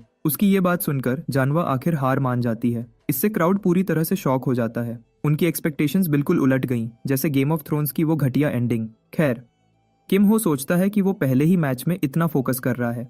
वो डिसाइड करता है कि अगले मैचेस में वो और भी ज्यादा अच्छा परफॉर्म करेगा। अभी वो ये सोच ही रहा होता है कि उसका नाम दोबारा बुला लिया जाता है बिना कोई आराम दिए, और इस दफा उसकी ओपोनेंट है चुनही। ये वही स्टाइलिश और घमंड से भरी लड़की फर्स्ट ईयर डिसिप्लिनरी कमेटी की हेड है। उसका ऑरा दिख रहा है, लेकिन सबसे इम्पोर्टेंट ये है कि उसका किम हो के साथ एक पर्सनल इशू है। हमारा हीरो उसे कुछ समय तक देखता है और सिर्फ उसका प्लान खराब करने के लिए वो फाइट शुरू होने से पहले ही सरेंडर कर देता है। सुदाक उसे हार मानते देखकर बिल्कुल शॉक रह जाता है। किम हो सीधा कह देता है कि वो अब फाइट करने की हालत में नहीं है। टीचर उसे समझाता है कि एग्जाम्स के लिए स्कोर बढ़ा ले। हमारा हीरो बिल्कुल भी केयर नहीं करता क्योंकि उसे वो एक जीत मिल चुकी है जो वो चाह रहा था। वो अपनी तीसरी फाइट में भी हार मान लेता है जो उसका सेकंड और थर्ड लॉस बन जाता है और साथ ही थंडरलॉर्ड की ग्रैंड डॉटर को और भी ज्यादा चिढ़ाता है। वो गरज के कहती है कि किम हो कितना बेकार और कमजोर दिल का है। उसके दादा कहते थे कि हमेशा संकल्प के साथ लड़ना चाहिए, और जब उसके दादा की बात चली ही है का किम हो को याद आता है कि वो कभी थंडर मोनार्क हुआ करता था। उसे लगता है कि चुन ही के पर्सनालिटी में भी उसका प्रतिबिंब है। किसी और सिचुएशन में तो उसका सजेशन काफी काम का होता, लेकिन किम हो की स्पेसिफिक सिचुएशन में इसकी कोई वैल्यू नहीं और ना ही उसे परवाह है। हमारा हीरो उसे जीत देकर वहां से चला जाता है। चुन ही ना चाहते हुए भी इस डिसीजन को मान लेती है, लेकिन अंदर ही अंदर उसे ये बहुत ज्यादा डिसअपॉइंटिंग लगता है। जाने से पहले मिस्टर रेज बेटर 9000 उसे याद दिलाता है कि चुन ही उसे वो डिजर्ट कूपन भेजना न भूले जो उसने वादा किया था। उसकी ये बात चुन ही को बहुत बुरी लगती है और ये किसी मिरेकल से कम नहीं था कि वो गुस्से से उस पर फटी नहीं, मगर उसके अगले ओपोनेंट की शायद किस्मत खराब थी। यांग जी होंग बड़े मजे से अरीना में आता है, इस आशा में कि टोपास टावर के किसी बंदे से जबरदस्त मुकाबला करेगा। उसे क्या पता था कि लेडी लाइटनिंग इतने बुरे मूड में है। रिजल्ट, अरे भाई वो तो उसे सीधा ज्यूस की तरह लाइटनिंग से उड़ा देती है और पहली ही सेकंड में फाइट खत्म। उसका ओपोनेंट जल गया, जिस्म पर बुरी तरह जलने के निशान पड़ गए। ये सब देखकर ब्योंगचुल की नजर में चुन ही का ऑरा और भी डेंजरस हो जाता है, जो समझता है कि किम हो ने बेस्ट डिसीजन लिया था और फाइट शुरू होने से पहले ही हार मान ली। क्या सबको मजा आया? ये कहकर चुन ही उसे ऐसी आंखों से घूरती है जैसे बॉम्बास्टिक साइड आई देने वाली हो। ब्योंगचुल ये इग्नोर नहीं कर पाता, मगर हमारे हीरो को तो कोई फर्क ही नहीं पड़ता, या फिर इतना मूर्ख है कि समझता ही नहीं। बस इम्प्रेस्ड होता है कि थंडरलॉर्ड की ग्रैंड डॉटर ने कितनी धमाकेदार फाइट की। दूसरी तरफ बाकी ऑडियंस किम हो से तंग आ गई है कि उसने अपनी दूसरी और तीसरी फाइट में हार मान ली। अब लोग सोच रहे हैं कि बस उसकी लक अच्छी थी जो जानवा से बच गया, और ये वही इमेज है जो किम हो चाहता है। तो जब लोग इस तरह की बकवास करते हैं तो वो एक्चुअली उसके लिए फायदा का ही काम करती है। खैर, चुन ही अपनी तीसरी और आखिरी फाइट के लिए तैयार हो जाती है, मगर इस दफा उसका सामना होता है खूबसूरत एसईओ येइन से, जो कोरियन जॉन विक की बेटी के नाम से भी जानी जाती है। हर किसी को हैरानी होती है कि येइन एक गन ड्यूलिस्ट निकली। ये फाइट वाकई देखने लायक बन रही है, क्योंकि गनर्स अक्सर मेजेस से अच्छा फाइट करते हैं। लोग सोचने लगते हैं कि शायद इस दफा चुन ही को भी हार माननी पड़ेगी, लेकिन हमारा हीरो मानता है कि अभी कुछ कहना मुश्किल है, इसलिए सबको वेट करना पड़ेगा कि क्या होता है। मजे की बात यह है कि किम हो 5 सिल्वर कॉइन्स की बेट लगाता है कि कौन जीतेगा, और जो छोटा सा लालची चूहा ब्योंगचुल है वो फौरन बेट मान लेता है। और यूं शुरू होती है फाइट थंडरलॉर्ड की संकल्प वाली ग्रैंड डॉटर और उस डेंजरस ड्यूलिस्ट के दरमियान। ये इन फौरन फायदा उठाती है और एम्पलीफाइड बुलेट्स से बारिश कर देती है। जैसे एक्सपेक्टेड था, चुन ही बड़ी आसानी से उन बुलेट्स को रोक लेती है बिना किसी मुश्किल के। किम हो की नज़र में सब कुछ बिल्कुल वैसा ही हो रहा है जैसे उसने सोचा था। किम हो को पूरी तरह यकीन था कि चुन ही का माना कंट्रोल अनुपम है। उसने फौरन कई हमिंग बर्ड स्पेल्स बना दिए। वो बिजली से चमकते छोटे बर्ड्स सीधा येइन की तरफ बढ़ने लगते हैं, जबकि वो अभी भी बुलेट्स फायर कर रही होती है। गनर दोनों बर्ड्स से बचने में कामयाब हो जाती है, लेकिन बिल्कुल किम हो की तरह चुन ही भी बर्ड्स की स्पीड और डायरेक्शन को बदलकर दोबारा वार करती है। इस दफा वो येइन को पीछे से घेर लेते हैं। एक बर्ड उसके चेहरे के पास से गुजर के उसे जोर से रगड़ देता है। येइन तुरंत ग्राउंड पर गिर जाती है स्टन इफेक्ट की वजह से। ये सीधा हिट तो नहीं था, वरना लड़ाई वहीं खत्म हो जाती। किम हो दिल में सोचता है कि इससे येइन की मूवमेंट जरूर स्लो हो गई है। पहला बर्ड उसे डैमेज करता है और अब ये तो तय है कि वो अगले अटैक में खुद को नहीं बचा पाएगी। सब कुछ बिल्कुल वैसा ही हो रहा है जैसे किम हो ने सोचा था। चुन ही की जीत पक्की लगती है, मगर फिर एक नया ट्विस्ट आ जाता है। बैडास येइन अचानक एक स्मोक ग्रेनेड फेंक देती है जो उसकी ओपोनेंट को कंफ्यूज कर दे। धुआं चुन ही की नजरों को धुंधला कर देता है।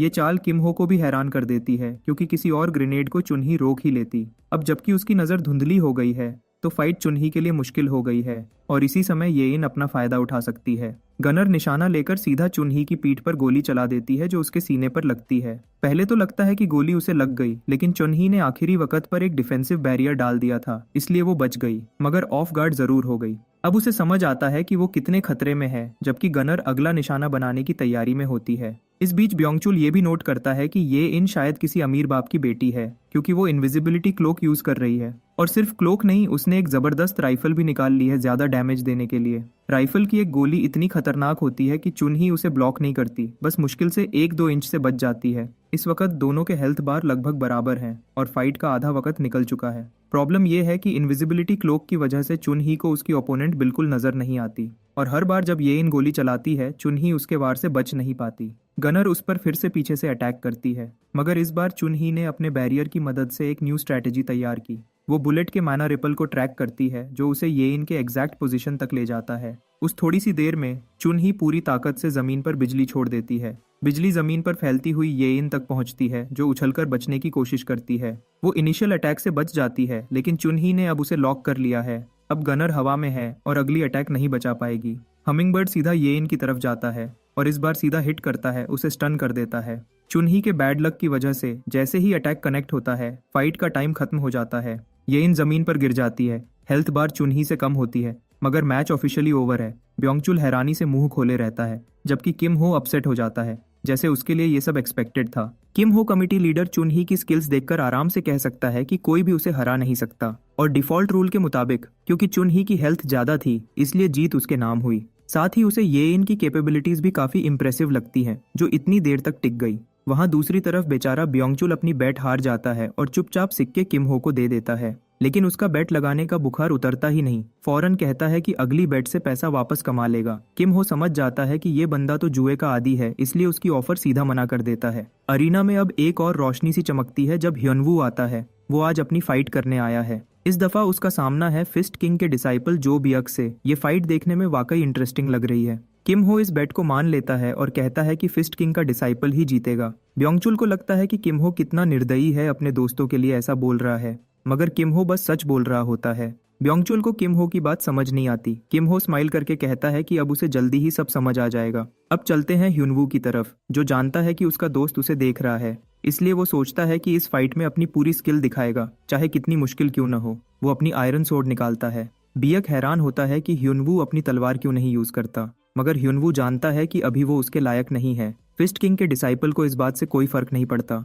वो तो वैसे भी अपना बेस्ट देने आया है। दोनों अपनी बैटल स्टांस ले लेते हैं और फाइट शुरू हो जाती है। बियक पहली अटैक करता है और सोर्ड्समैन के पहले स्लैश को आसानी से डॉज कर लेता है। वो फौरन पोजीशन लेकर एक आग सी भरी पंच मारने जाता है। ह्युनवू भी मान जाता है कि इस बंदे की मूवमेंट्स बहुत ही टॉप लेवल हैं। वैसे उसका पंच इतना हैवी था कि ह्युनवू को पंच ब्लॉक करने के बाद भी उसका इफेक्ट फील होता है जिसके इम्पैक्ट से उसका पूरा जिस्म हवा में उड़ जाता है। ह्युनवू अच्छी तरह समझ जाता है कि इस फाइट की सिचुएशन बहुत खतरनाक है। ऐसे सिंपल अटैक्स इस बंदे पर नहीं चलने वाले। उधर बियक सीधा एक और टॉर्पीडो की तरह उस पर टूट पड़ता है जबकि सोर्ड्समैन डिसाइड करता है कि अब ये फाइट एक ही मूव में खत्म करनी है और अपनी clear stream sword technique unleash करता है। वो बियक के पंचेस का सामना करता है मगर अफसोस असल जिंदगी डिसअपॉइंटमेंट से भरी है और उसकी ब्लेड टकराकर टूट जाती है। अब तलवार के बिना सोर्ड्समैन या कह लो सोर्डलेस मैन सीधा डिफीट एक्सेप्ट कर लेता है। हाँ, उसने छोटा सा कट जरूर डाला बियक के कंधे पर जो कि उनकी अगली फाइट का इंतजार करता है। फाइट एग्जैक्टली वैसी ही खत्म होती है जैसे किम हो ने कहा था क्योंकि आयरन सोर्ड सचमुच बहुत वीक है ह्युनवू की लेवल की स्किल्स के लिए।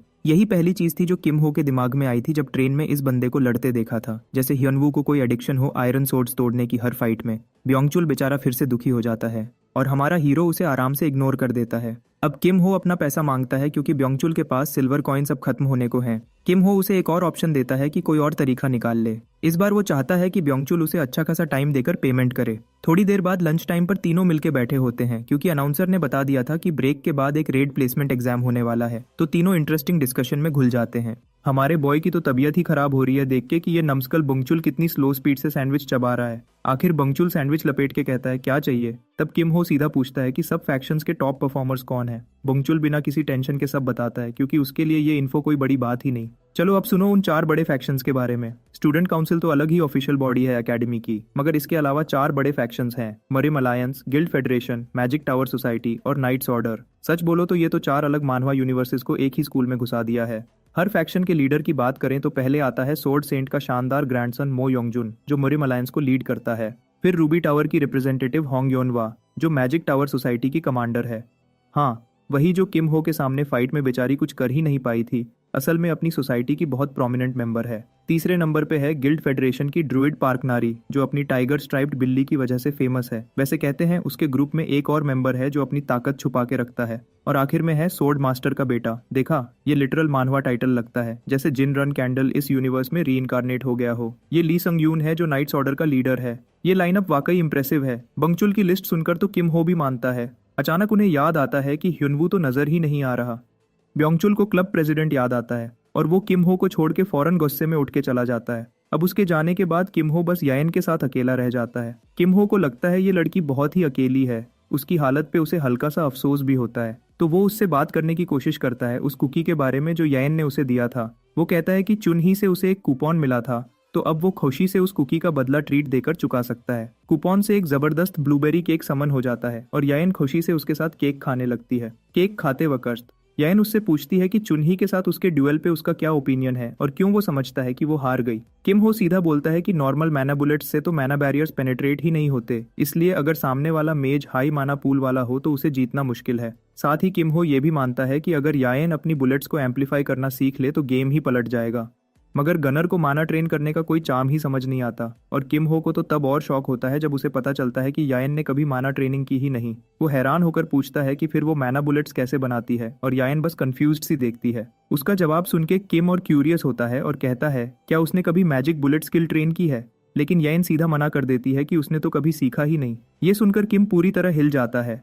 भाई, गनर होके मैजिक बुलेट तो सबसे पहली चीज होती है जो सीखते हैं। उसे शक होता है कि क्या यायन अब तक बस अपनी इंस्टिंक्ट पे ही शॉट्स लैंड करती रही है, और ये सोच के चुनही जैसी मेज से वो बिना प्रॉपर माना नॉलेज के लड़ गई। उसका दिमाग घूम जाता है। समझ जाता है कि यायन कितनी लॉस्ट है, तो किम डिसाइड करता है कि उसे थोड़ी मदद दे। वो समझाता है कि अगर वो माना कंट्रोल और मैजिक बुलेट सीख ले तो सब कुछ बहुत ज्यादा आसान हो जाएगा उसके लिए। फिर वक्त आता है प्लेसमेंट एग्जाम का। सब स्टूडेंट्स हॉल में जमा होते हैं और उनका होमरूम टीचर रूल्स बताता है कॉन्क्वेस्ट एग्जाम के। वो एक पोर्टल के सामने खड़ा होकर बताता है कि टेस्ट एक डंजन में होगा जिसका नाम है मिस्ट फॉरेस्ट, और थोड़ा घबराता हुआ वो डंजन की स्पेशल कंडीशन समझाता है। सबसे पहला रूल है हाई स्कोर। जितने मॉन्स्टर्स हर स्टूडेंट 10 मिनट में मार सके वही उसका स्कोर होगा, तो ऑब्जेक्टिव सीधा है, ज्यादा से ज्यादा मॉन्स्टर्स को मारो। दूसरा रूल है फिक्स्ड जोन। सीधी भाषा में बोलें तो एक रैंक लॉक्ड एरिया है जहां तुम्हारा हर गियर, हर ट्रेड, सब कुछ F रैंक तक डाउनग्रेड हो जाएगा। टीचर सबको बताता है कि उनका कोर तक इस रैंक लॉक से अफेक्ट होगा और वार्न करता है कि कोई चालाकियां करने की जरूरत नहीं, स्पेशली माना मैनेज करते वक्त। ये सब कहकर वो एक एक करके नाम बुलाने लगता है ताकि स्टूडेंट्स डंजन में जाएं। रूम में सब तुरंत कंप्लेंट करने लग जाते हैं। सब स्टूडेंट्स चीख रहे होते हैं कि रूल्स कितने अनफेयर हैं। टीचर को ये सब सुन के लगता है कि ज्यादातर बच्चे तो बिल्कुल ही बेकार हैं। हाँ, कुछ अच्छे भी हैं जैसे हानसोमी और चॉय जुंग पी जो शायद वाकई चांस रखते हैं।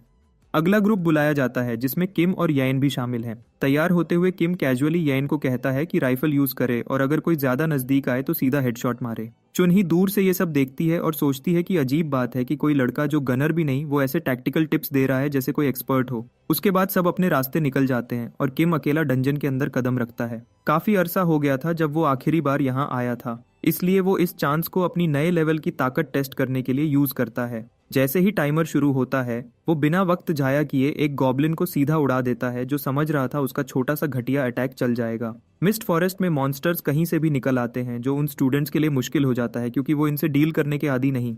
मगर हर सिस्टम की तरह इस डंजन की भी कुछ कमजोरियां हैं और किम जानता है कि सबसे बड़ी कमजोरी इसके रिपीट होने वाले फिक्स्ड पैटर्न्स हैं। गॉब्लिन की पोजीशन देखकर उसे लगता है ये शायद सी पैटर्न का हिस्सा हो। ये सोचकर वो अपनी शॉर्ट ब्लेड को रेडी करता है और सही टाइम पे फेंकता है और सीधा एक ओगर की आंख से होता हुआ उसके दिमाग तक चला जाता है। एक पल के लिए तो सोचता है क्या अब उसे स्टाफ की जरूरत भी है। हल्की सी स्माइल के साथ वो गिरते हुए मॉन्स्टर के हथियार उठा लेता है जैसे उससे लूट लिया हो और वहीं से पॉइंट्स स्टैक करना शुरू कर देता है। बिना किसी रोक टोक के बैटलफील्ड में घुस जाता है। इस रैम्पेज के बीच दो ट्रोल्स सोचते हैं कि उन्होंने परफेक्ट टारगेट ढूंढ लिया और किम पे चार्ज कर देते हैं, मगर उनकी होप्स तो धूल हो जाती हैं क्योंकि किम जरा भी नहीं हिलता। निकलते वक्त किम को याद आता है कि एक रीप्ले फीचर भी होता है, तो वो तुरंत फुटेज डिलीट कर देता है। जानता है अगर सिस्टम ने मॉन्स्टर बिहेवियर को उसके एग्जैक्ट मूव्स के साथ सिंक कर दिया तो बाद में बड़ी मुसीबत हो सकती है। सिर्फ 3 मिनट गुजरे हैं और वो ऑलरेडी इतने पॉइंट्स ले चुका है कि सब क्वेस्ट कंप्लीट हो जाए, तो उसे लगता है बेहतर यही है कि ज्यादा अटेंशन खींचने से बचा जाए और वो डंजन से बाहर निकल जाता है। तभी उसकी नजर येन पे पड़ती है जो बिल्कुल सैड लग रही है और मुंह में बोल रही होती है कि फाइट कितनी टफ थी। किम को इतनी जल्दी निकलता देखकर होमरूम टीचर उसे पहचान लेता है। ये वही लड़का है जो पीवीपी मैच फॉरफिट कर चुका था और अब दोबारा सिर्फ कुछ ही मिनट्स में डंजन से निकल आया। अपने दिल ही दिल में वो इस मेंटल स्टेट को कमजोर समझ के मजाक उड़ाता है कि ऐसा बंदा ड्रैगन स्लेयर बनेगा भी कैसे। मगर उसका ओपिनियन तुरंत पलट जाता है जब वो रैंक्स चेक करता है और देखता है कि Kim already mid high level bracket में पहुंच गया है। इतने कम समय में ये लेवल, उसकी सोच ही हिल जाती है। पहली बार उसने ऐसा कुछ देखा था तो डिसाइड करता है कि अब इस लड़के पर नजर रखनी चाहिए। फिर वो अगले ग्रुप को बुलाता है जिसमें ह्योनवू और बाकी सब होते हैं। किम लीडर बोर्ड चेक करता है और देखता है कि टॉप टैलेंट्स जैसे ली और मो योंगजुन भी बस हानसोमी के लेवल के आसपास हैं। इससे वो सोचता है कि शायद ह्योनवू सच में सबसे आगे निकल जाए, और उसी वक्त ह्योनवू पहला नंबर ले लेता है हाईएस्ट स्कोर के साथ, साबित करता है कि वो बस लकी ही नहीं। इस रिजल्ट से इम्प्रेस्ड होकर किम अपने दोस्त की तारीफ करता है जैसे ही वो बाहर निकलता है, मगर ह्योनवू सीधा क्रेडिट किम को देता है और कहता है सब इसलिए हुआ क्योंकि किम ने उसे पीवीपी मैच में रीसेट करने दिया था। जाहिर है सब लोग इतने खुश नहीं हैं उनकी सक्सेस देखकर, कुछ लोग आसपास से हल्की फुल्की तीखी बातें भी कर देते हैं किम के लिए। मगर ह्योनवू थोड़ा गर्म पड़ने लगता है जब किम उसे आंख मारकर इशारा करता है कि छोड़ दे, एनर्जी बचाए। फिर किम पूछता है क्या टेस्ट खत्म हो गया। ह्योनवू बताता है कि चुनही का स्कोर अभी तक नहीं आया। इस दौरान डंजन के अंदर चुनही मुश्किल में है, गॉब्लिन्स ने उसे घेर लिया है और वो मुश्किल से उन्हें स्लो कर पा रही है। तभी उसे याद आता है जो किम ने याइन से कहा था, हेड पे एम करने वाली बात, और डिसाइड करती है कि खुद भी ये ट्राई करेगी। अपनी माना को एक सॉलिड पुल में डालती है और अपनी बो खींचकर एक हैवी शॉट लेती है। आखिर में उसका स्कोर काफी लो आता है और जैसे ही सबके सामने फ्लैश होता है वो शर्म से बोलती है कि कितना नाइंसाफी है स्कोर को सबके सामने ऐसे दिखाना। होमरूम टीचर फिर एग्जाम को ऑफिशियली खत्म करता है और अनाउंस करता है कि रिजल्ट्स कल मिलेंगे, तब तक सब रेस्ट करें। क्लास डिसमिस करते ही वो सीधा कंप्यूटर वाले बंदे के पास जाता है बिना एक पल घंवाए और डिमांड करता है कि किम के कॉन्क्वेस्ट एग्जाम का रिप्ले दिखाओ। बंदा तुरंत पुल अप करता है, मगर सब उल्टा हो जाता है जब वो देखता है कि रिप्ले तो सेव ही नहीं हुआ। ये टीचर को बिल्कुल ठीक नहीं लगता, तो थोड़ी देर की चेकिंग के बाद उन्हें सब समझ आ जाता है कि किम ने खुद ही फुटेज डिलीट कर दी थी।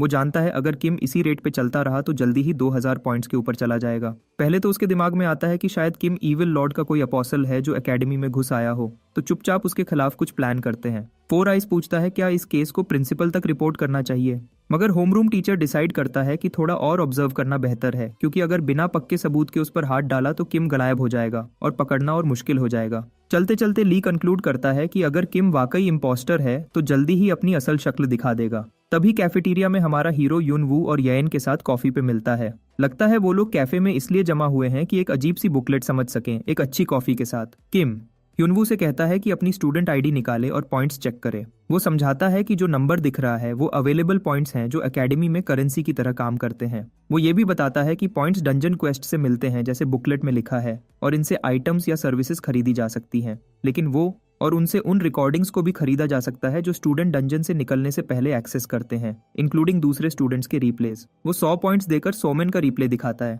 ब्लू बालों वाली लड़की की रिकॉर्डिंग इतनी आसानी से अवेलेबल देखकर ह्योनवू बिल्कुल स्पीचलेस हो जाता है। किम कहता है क्योंकि ह्योनवू का स्कोर इतना सॉलिड है तो उसका रिप्ले भी शायद ज्यादा बिक रहा होगा, और एग्जैक्टली वही होता है। ह्योनवू हैरान हो जाता है जब वो देखता है कि उसे 300 पॉइंट्स मिलते हैं क्योंकि स्टूडेंट्स उसके रिप्ले खरीद रहे हैं। उसका दोस्त तुरंत समझ जाता है कि ये एक्चुअली काफी बुरा है क्योंकि दूसरे स्टूडेंट्स अब उसे एनालाइज करके उसकी वीकनेसेस जान सकते हैं। किम उससे बताता है कि चाहे वो डंजन के स्पेशल रूल्स की वजह से लकी था, सबको जल्दी ही पता चल जाएगा कि उसका कोर कितना वीक है, मगर पॉइंट्स की वैल्यू देखकर ये गैम्बल वर्थ इट है। फिर हमारा हीरो एक स्पेशल ट्रेनिंग रूम के बारे में बताता है जहां माना बहुत डेंस होती है जिससे कल्टीवेशन और ग्रोथ और तेज होती है। ह्योनवू एक्साइटेड हो जाता है कि कोई ऐसी जगह भी है, मगर किम उसे कहता है कि ज्यादा एक्साइट ना हो क्योंकि एंट्री के लिए काफी स्ट्रिक्ट कंडीशंस हैं। ह्योनवू तुरंत गेस करता है कि शायद इसमें एक हाथ और एक किडनी देनी पड़ती होगी, और किम कंफर्म करता है कि वहां सिर्फ 6 घंटे के लिए 500 पॉइंट्स लगते हैं।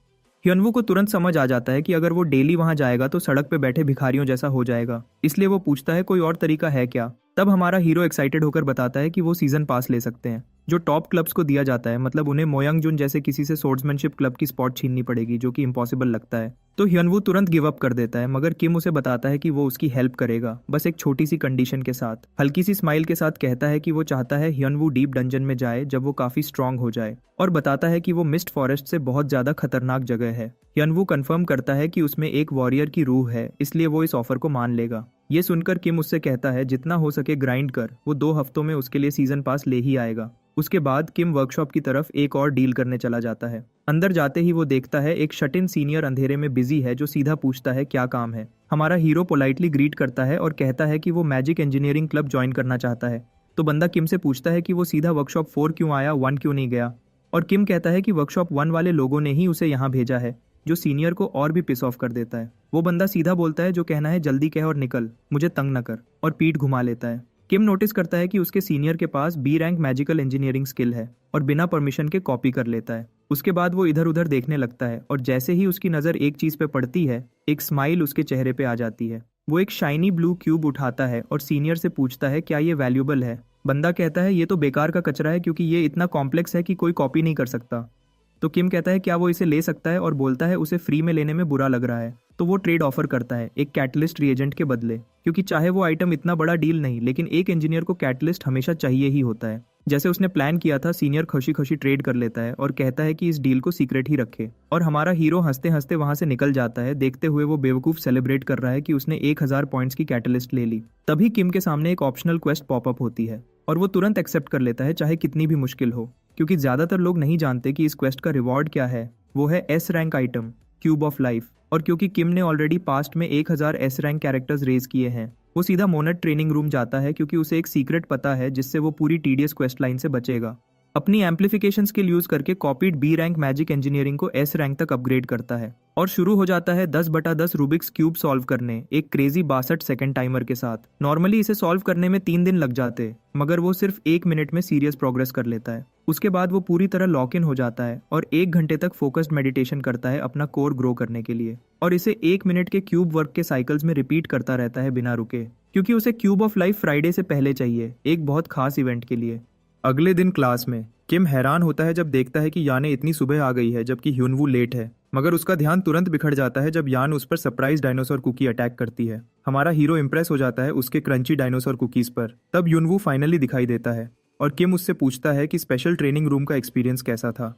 एक बड़ी स्माइल के साथ ह्यूनवू कहता है कि उसका एक्सपीरियंस बहुत अच्छा रहा और उसे लगता है कि वो जल्दी ही ट्रेन हो जाएगा। ये सुनकर किम प्रॉमिस करता है कि वो जितनी जल्दी हो सके सीजन पास ले आएगा, जबकि याने को बुरा फील होता है जब उसने उसके क्यूट बेयर कुकीज को डायनासोर्स कह दिया। तब उनका होमरूम टीचर क्लास में एंटर करता है और अनाउंस करता है कि अब बैटल्स अरीना में होंगी और उनका टाइम लिमिट बढ़ाकर पूरे 10 मिनट्स कर दिया गया है, इसलिए सोच समझ के टाइम यूज करें। वो ये भी समझाता है कि हर फर्स्ट ईयर को 1 हफ्ते के अंदर 3 मैचेस कंप्लीट करने ही होंगे, वरना उनकी स्कोर डिक्रीज हो जाएगी अगर वो पार्टिसिपेट नहीं करते। ये सुनकर किम चुपके से स्माइल करता है और वो उस इवेंट के लिए एक्साइटेड है जिसका वो इंतजार कर रहा था। सोचता है कि अब वक्त आ गया है कंपटीशन को डिस्ट्रॉय करने का। वो अपना सिस्टम पैनल चेक करता है और देखता है एक सब क्वेस्ट जो उसकी हर एक जीत के साथ उसके रिवॉर्ड्स को इंक्रीज करेगी जैसे ही वो 3 पीवीपी मैचेस कंप्लीट करेगा। इसलिए इस बार वो जानता है कि उसे हर हाल में जीतना है। वो यूनवू से कहता है चलो अरीना चलते हैं, मगर जैसे ही वो निकलने लगता है, याने उसका हाथ पकड़ के कहती है कि वो आज फ्री है। आसपास सब लोग घूर के देखते हैं, समझते हैं कि शायद कोई प्रपोजल होने वाला है,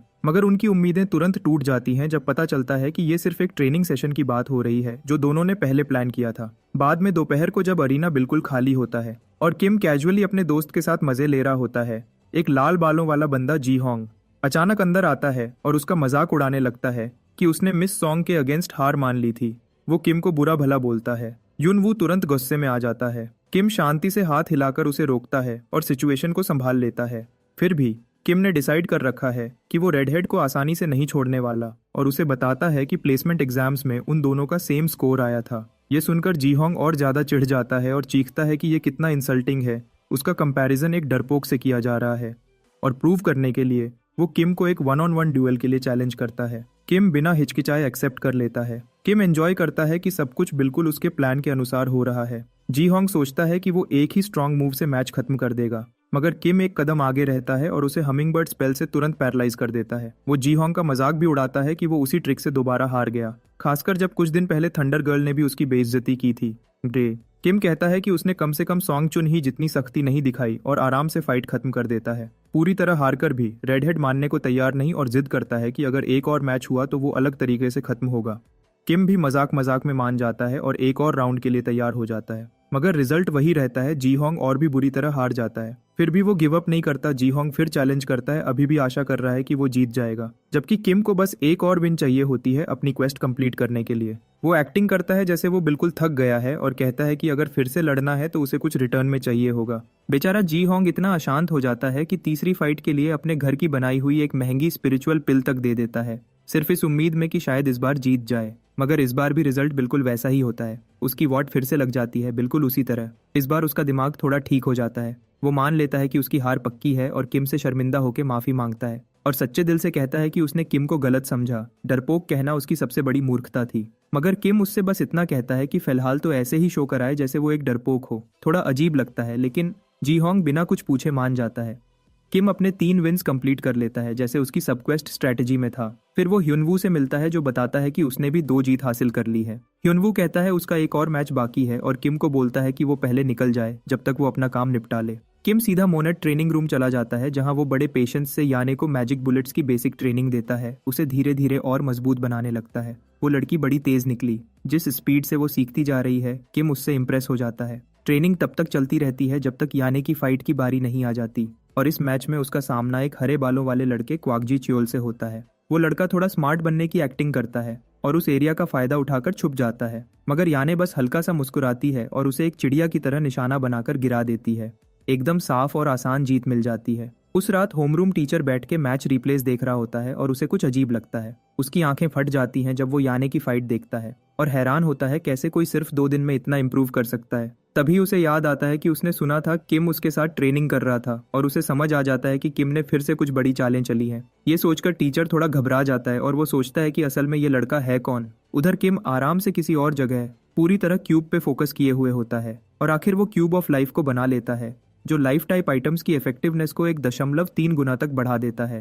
वो खुश होता है कि उसकी मेहनत और मेडिटेशन काम आ गई। उसकी कोर रैंक भी डी तक पहुंच गई। मतलब अब माना स्किल्स चलाना पहले जितना दर्द नहीं देगा। सब कुछ तय हो जाने के बाद हमारा हीरो कॉन्फिडेंट होकर अपनी नई इन्वेंशन को एडवर्टाइज करने निकलता है और जाते हुए उसकी टक्कर होती है ड्रूइड पार्क नारी से। जैसे उसने प्लान किया था, सारे जानवर जैसे उसका टाइगर किटी लाइफ एनर्जी के लिए बड़े सेंसिटिव होते हैं। क्यूब तुरंत बिल्ली को अट्रैक्ट कर लेता है और बिल्ली सीधा जंप मार के क्यूब पे बैठ जाती है जैसे कोई राजा की कुर्सी हो। नारी शर्मिंदा होकर माफी मांगती है और पोलाइटली बिल्ली को वापस बुलाती है, मगर एक जादूगर होने के नाते वो फौरन महसूस करती है कि इस क्यूब से कितनी गहरी लाइफ एनर्जी निकल रही है। तब किम मजाक से कहता है कि उसे जाना है, इसलिए अच्छा होगा अगर वो अपनी बिल्ली को वापस ले ले जो उससे ज्यादा चिपक रही है। नारी क्यूरियोसिटी से पूछती है कि क्या वो क्लास 3 से है और फिर माफी मांगती हुई वहां से चली जाती है, लेकिन उसके चेहरे पे अब भी इंटरेस्ट दिखता है। किम को पता है उसका मिशन सक्सेसफुल रहा। नेचर क्लब का ध्यान खींच लिया। सीजन पास मिलने की राह अब और खुल गई है। अब वो पूरी तरह तैयार है अपने मेन इवेंट के लिए। थोड़ी देर बाद क्लास में टीचर कोई बोरिंग लेक्चर पढ़ा रहा होता है, लेकिन किम के दिमाग में सिर्फ उसका अगला मूव घूम रहा होता है। मगर किम पूरी इंटेंसिटी से बस 1 और मिनट का इंतजार करता है ताकि वो खास इवेंट ट्रिगर हो सके। जैसे ही क्लास खत्म होती है सारे स्टूडेंट्स आराम से रिलैक्स होकर गपशप करने लगते हैं। तभी अचानक एक गहरी लाल रोशनी चमक उठती है और हवा में कहीं से एक धड़कती हुई ऑर्ब जाहिर हो जाती है।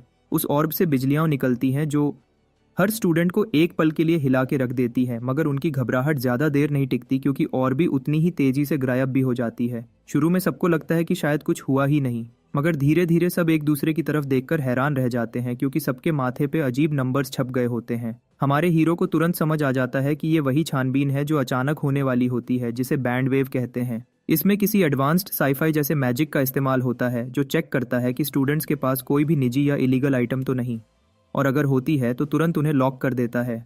किम वाकई हैरान हो जाता है उस गंदी सी चीख की आवाज़ सुनकर जो ये सिस्टम निकालता है। वहीं यान और ह्युनवू ऐसे खड़े रहते हैं जैसे कुछ भी अजीब नहीं हुआ हो। फिर किम देखता है एक बेचारा लड़का घबरा के अपनी इन्वेंट्री चेक कर रहा होता है और उसके पास आता है और पूछता है कि क्या उसके क्लब प्रेसिडेंट ने उसे बताया नहीं कि आज इंस्पेक्शन डे है।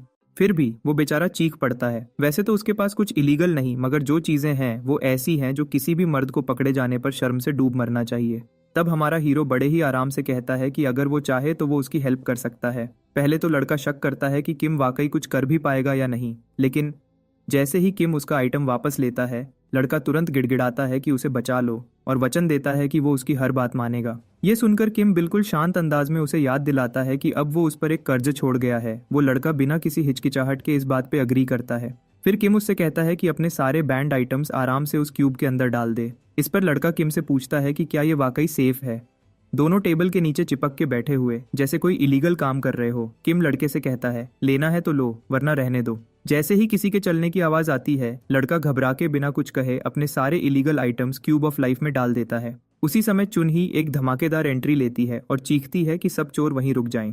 वो फौरन टेबल के नीचे छुपे दोनों लड़कों को देख लेती है और उनसे पूछती है कि वो एग्जैक्टली क्या छुपा रहे हैं।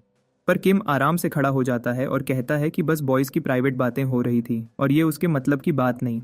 वो लड़का भी उसकी हाँ में हाँ मिलाता है और कहता है कि वो लोग कुछ गलत नहीं कर रहे थे, लेकिन चुनही उसे कहती है कि जो भी चीजें उसके पास हैं सब निकाल के दिखाए। फिर वो किम की तरफ मुड़ती है और कहती है कि जो भी छुपा रखा है सब सामने लाए, क्योंकि और भी कभी झूठ नहीं बोलता। मगर जब और भी बिल्कुल भी रिएक्ट नहीं करता तो वो शॉक हो जाती है, हैरान होकर देख रही होती है और किम मजे से एक्सक्यूज करके वहां से निकल जाता है। अंदर ही अंदर बहुत ज्यादा कलुष होता है कि उसने क्यूब ऑफ लाइफ बिल्कुल वक्त पे हासिल कर लिया फ्राइडे के लिए, क्योंकि ऐसा एक आइटम की यूटिलिटी दिखाना जो बैंड वेव को बाईपास कर सके, उसके हाथ एक बार्गेनिंग पावर आ जाएगी। क्लास के बाद किम उसी लड़के के साथ हॉलवे से गुजर रहा होता है जो बार बार उसका शुक्रिया अदा करता है, शायद इसलिए कि अगर वो पकड़ा जाता तो अब तक सांस लेना कठिन हो गया होता। किम एक शरारती स्माइल के साथ उसे याद दिलाता है कि उसने ये सब मुफ्त में तो किया नहीं। फिर कहता है कि सीधा अपने क्लब प्रेसिडेंट के पास जा और वहां से अपनी चीजें वापस ले ले, तो लड़का थोड़ा घबरा के कहता है कि वैसे भी वो उससे काफी दिन से मिलना चाह रही थी।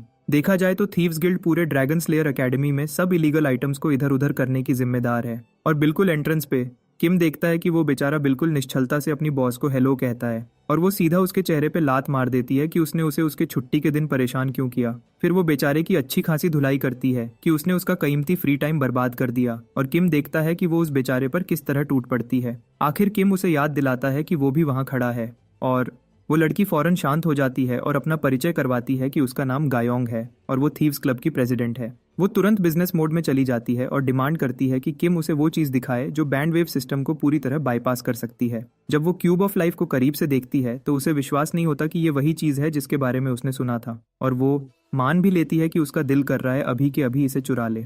मगर किम याद दिलाता है कि अगर उसने ऐसा किया तो फौरन पकड़ी जाएगी, क्योंकि सब मैजिटेक आइटम्स में एंटी थेफ्ट फीचर होता है। ये सुनकर वो सरप्राइज हो जाती है कि ये चीज वाकई मैजिटेक है। फिर उसका जोश धीरे से ठंडा पड़ जाता है और वो पीछे होके पूछती है कि असल में किम चाहता क्या है। साथ ही ये भी बता देती है कि अभी क्लब वैसे भी थोड़ा खराब चल रहा है, इसलिए ज्यादा कुछ दे नहीं सकते। मगर किम उसे तसल्ली देता है कि वो कुछ ऐसा नहीं मांगेगा जो वो लोग दे ही नहीं सकते। फिर बड़े ही तमीज से निवेदन करता है कि क्या वो उसे उनके टेम्पररी अंडरग्राउंड स्टोरेज रूम तक ले जाएगी, थोड़ी प्राइवेट बिजनेस बात करनी है। इससे फौरन उसका मूड खराब हो जाता है। उसकी आंखों से पता चल रहा है कि उसे ये बात बुरी लगी। वो सोचती है कि क्या किम सीरियस है। ये टेम्पररी स्टोरेज रूम असल में वो जगह है जहां तुरंत बैंड वेव से पकड़ने के बाद सारे जब्त किया गया इलीगल आइटम्स रखे जाते हैं। गुयोंग समझाती है कि यूजुअली एक हफ्ते के अंदर अंदर ये सब चीजें ऐसे गायब हो जाती हैं कि कोई नहीं जानता किधर गई। मगर किम बिल्कुल चिल होकर कहता है कि उसे पहले से पता है कि 2 दिन के अंदर खुद प्रेसिडेंट वहां जाने वाली है। ये सुनकर वो किम पे शक करती हुई पूछती है कि क्या वो डिसिप्लिनरी कमेटी का कोई चमचा है। किम बस कंधे हिला के कहता है कि उसका उन अहंकार से भरे लोगों से कोई लेना देना नहीं, बल्कि उसकी वैसे भी उनसे नहीं बनती। ये सुनकर गुयोंग कहती है कि हाँ, पहले जो मदद उसने की उसका तो धन्यवाद, मगर ये जो अब मांग रहा है ये उतना आसान काम नहीं है। तब किम उससे कहता है कि वो जानता है कि दिन रात डिसिप्लिनरी कमेटी के लोग टेम्पररी स्टोरेज रूम की रक्षा करते हैं और वहां सिर्फ घुसना ही मुश्किल नहीं, बल्कि काम करने के बाद निकलना तो लगभग असंभव है। इसीलिए वो एक मजबूत डील रखता है कि उसे बस बाहर निकलने में मदद चाहिए, बदले में वो क्यूब ऑफ लाइफ उन्हें दे देगा। गुयोंग कुछ देर के लिए गंभीरता से सोचती है। उसे समझ आता है कि अगर उनके पास ऐसी मैजिकल क्यूब हो जो बैंड वेव तक को चकमा दे दे तो थीव्स क्लब अपनी कीमती चीजें आसानी से छुपा सकता है। वो सोच ही रही होती है कि किम उसकी आंखों में आंखें डाल के देखते हुए एक आखिरी मौका देता है। इस डील को मान ले, वरना ऑफर हमेशा के लिए चली जाएगी। जिस जगह ये ऑपरेशन होने वाला था वहां थीव्स क्लब के सारे लोग जमा हो गए थे ताकि कोई बड़ी हरकत करने से पहले सब क्लियर हो जाए। क्लब लीडर गुयोंग यंग ने एक एक को गिन के देखा ताकि तसल्ली हो जाए कि सब उपस्थित हैं। सब लोग वहां उपस्थित थे, मगर चोर थोड़ा कंफ्यूज थे क्योंकि एक अनजान न्यू मेंबर को भी टीम में डाल दिया गया था। गुयोंग ने बिना ज्यादा जानकारी दिए बस इतना कहा कि वो लड़का मदद के लिए हमारे साथ है। स्वभाव से पुराने चोरों को शक होता है क्योंकि वैसे भी ये जॉब काफी रिस्की है और एक नया बंदा सब गड़बड़ कर सकता है। डेवन क्लब की टेक गर्ल और साइट के बाहर से सपोर्ट ने कंफर्म कर दिया कि सारी तैयारियां पूरी हो गई हैं। एक आखिरी सुझाव देते हुए लीडर ने किम को कठोरता से कहा कि किसी भी सूरत वो बाहर खड़ा न रहे और अंदर घुसते ही सबसे पहला काम छोटी चीजें चुराना है। सबने अपनी टांगों में शैडोवी पावर्स डाल दी और थीव्स क्लब सीधा आगे बढ़ गया। इस टेक्निक का नाम था साइलेंट स्टेप्स, एक बहुत काम की बी रैंक मूवमेंट टेक्निक। अब जब से किम ने क्यूब बनाई थी उसने बिना डरे मैजिक इंजीनियरिंग को स्किल स्लॉट से हटा दिया और उसकी जगह स्टेल्थ स्किल डाल ली। सिर्फ एक दफा क्लब को यह टेक्निक यूज करते देखना ही काफी था। इस बेचारे बिल्डिंग के एंट्रेंस पे बस एक ही गार्ड था और उसे बिल्कुल अंदाजा नहीं था कि अब क्या होने जा रहा है।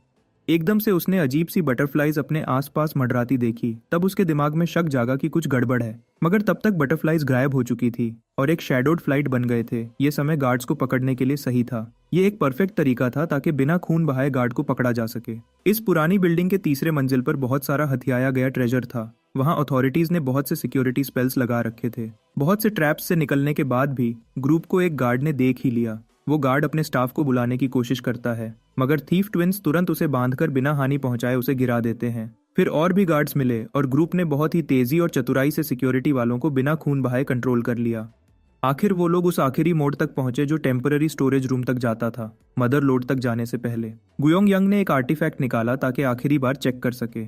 मैजिक ग्लास से उसने देखा कि स्टोरेज रूम के दरवाजे पे एक अजीब गॉब्लिन जैसे बंदा गार्ड कर रहा है। वो एक 3rd ईयर का कठोर बंदा है जो A rank x hello cleaver लेके खड़ा है। एक थीफ लाइट जैसे गुयोंग के लिए ये सबसे बेकार मैचअप है। लगता है किम को आज रात पहले ही मदद करनी पड़ेगी। किम बॉस की तरफ मुड़ के कंफर्म करता है कि क्या उसकी स्किल लिस्ट में शैडो ड्रीम भी है। ये टेक्निक सिर्फ चंद लोग ही जानते हैं।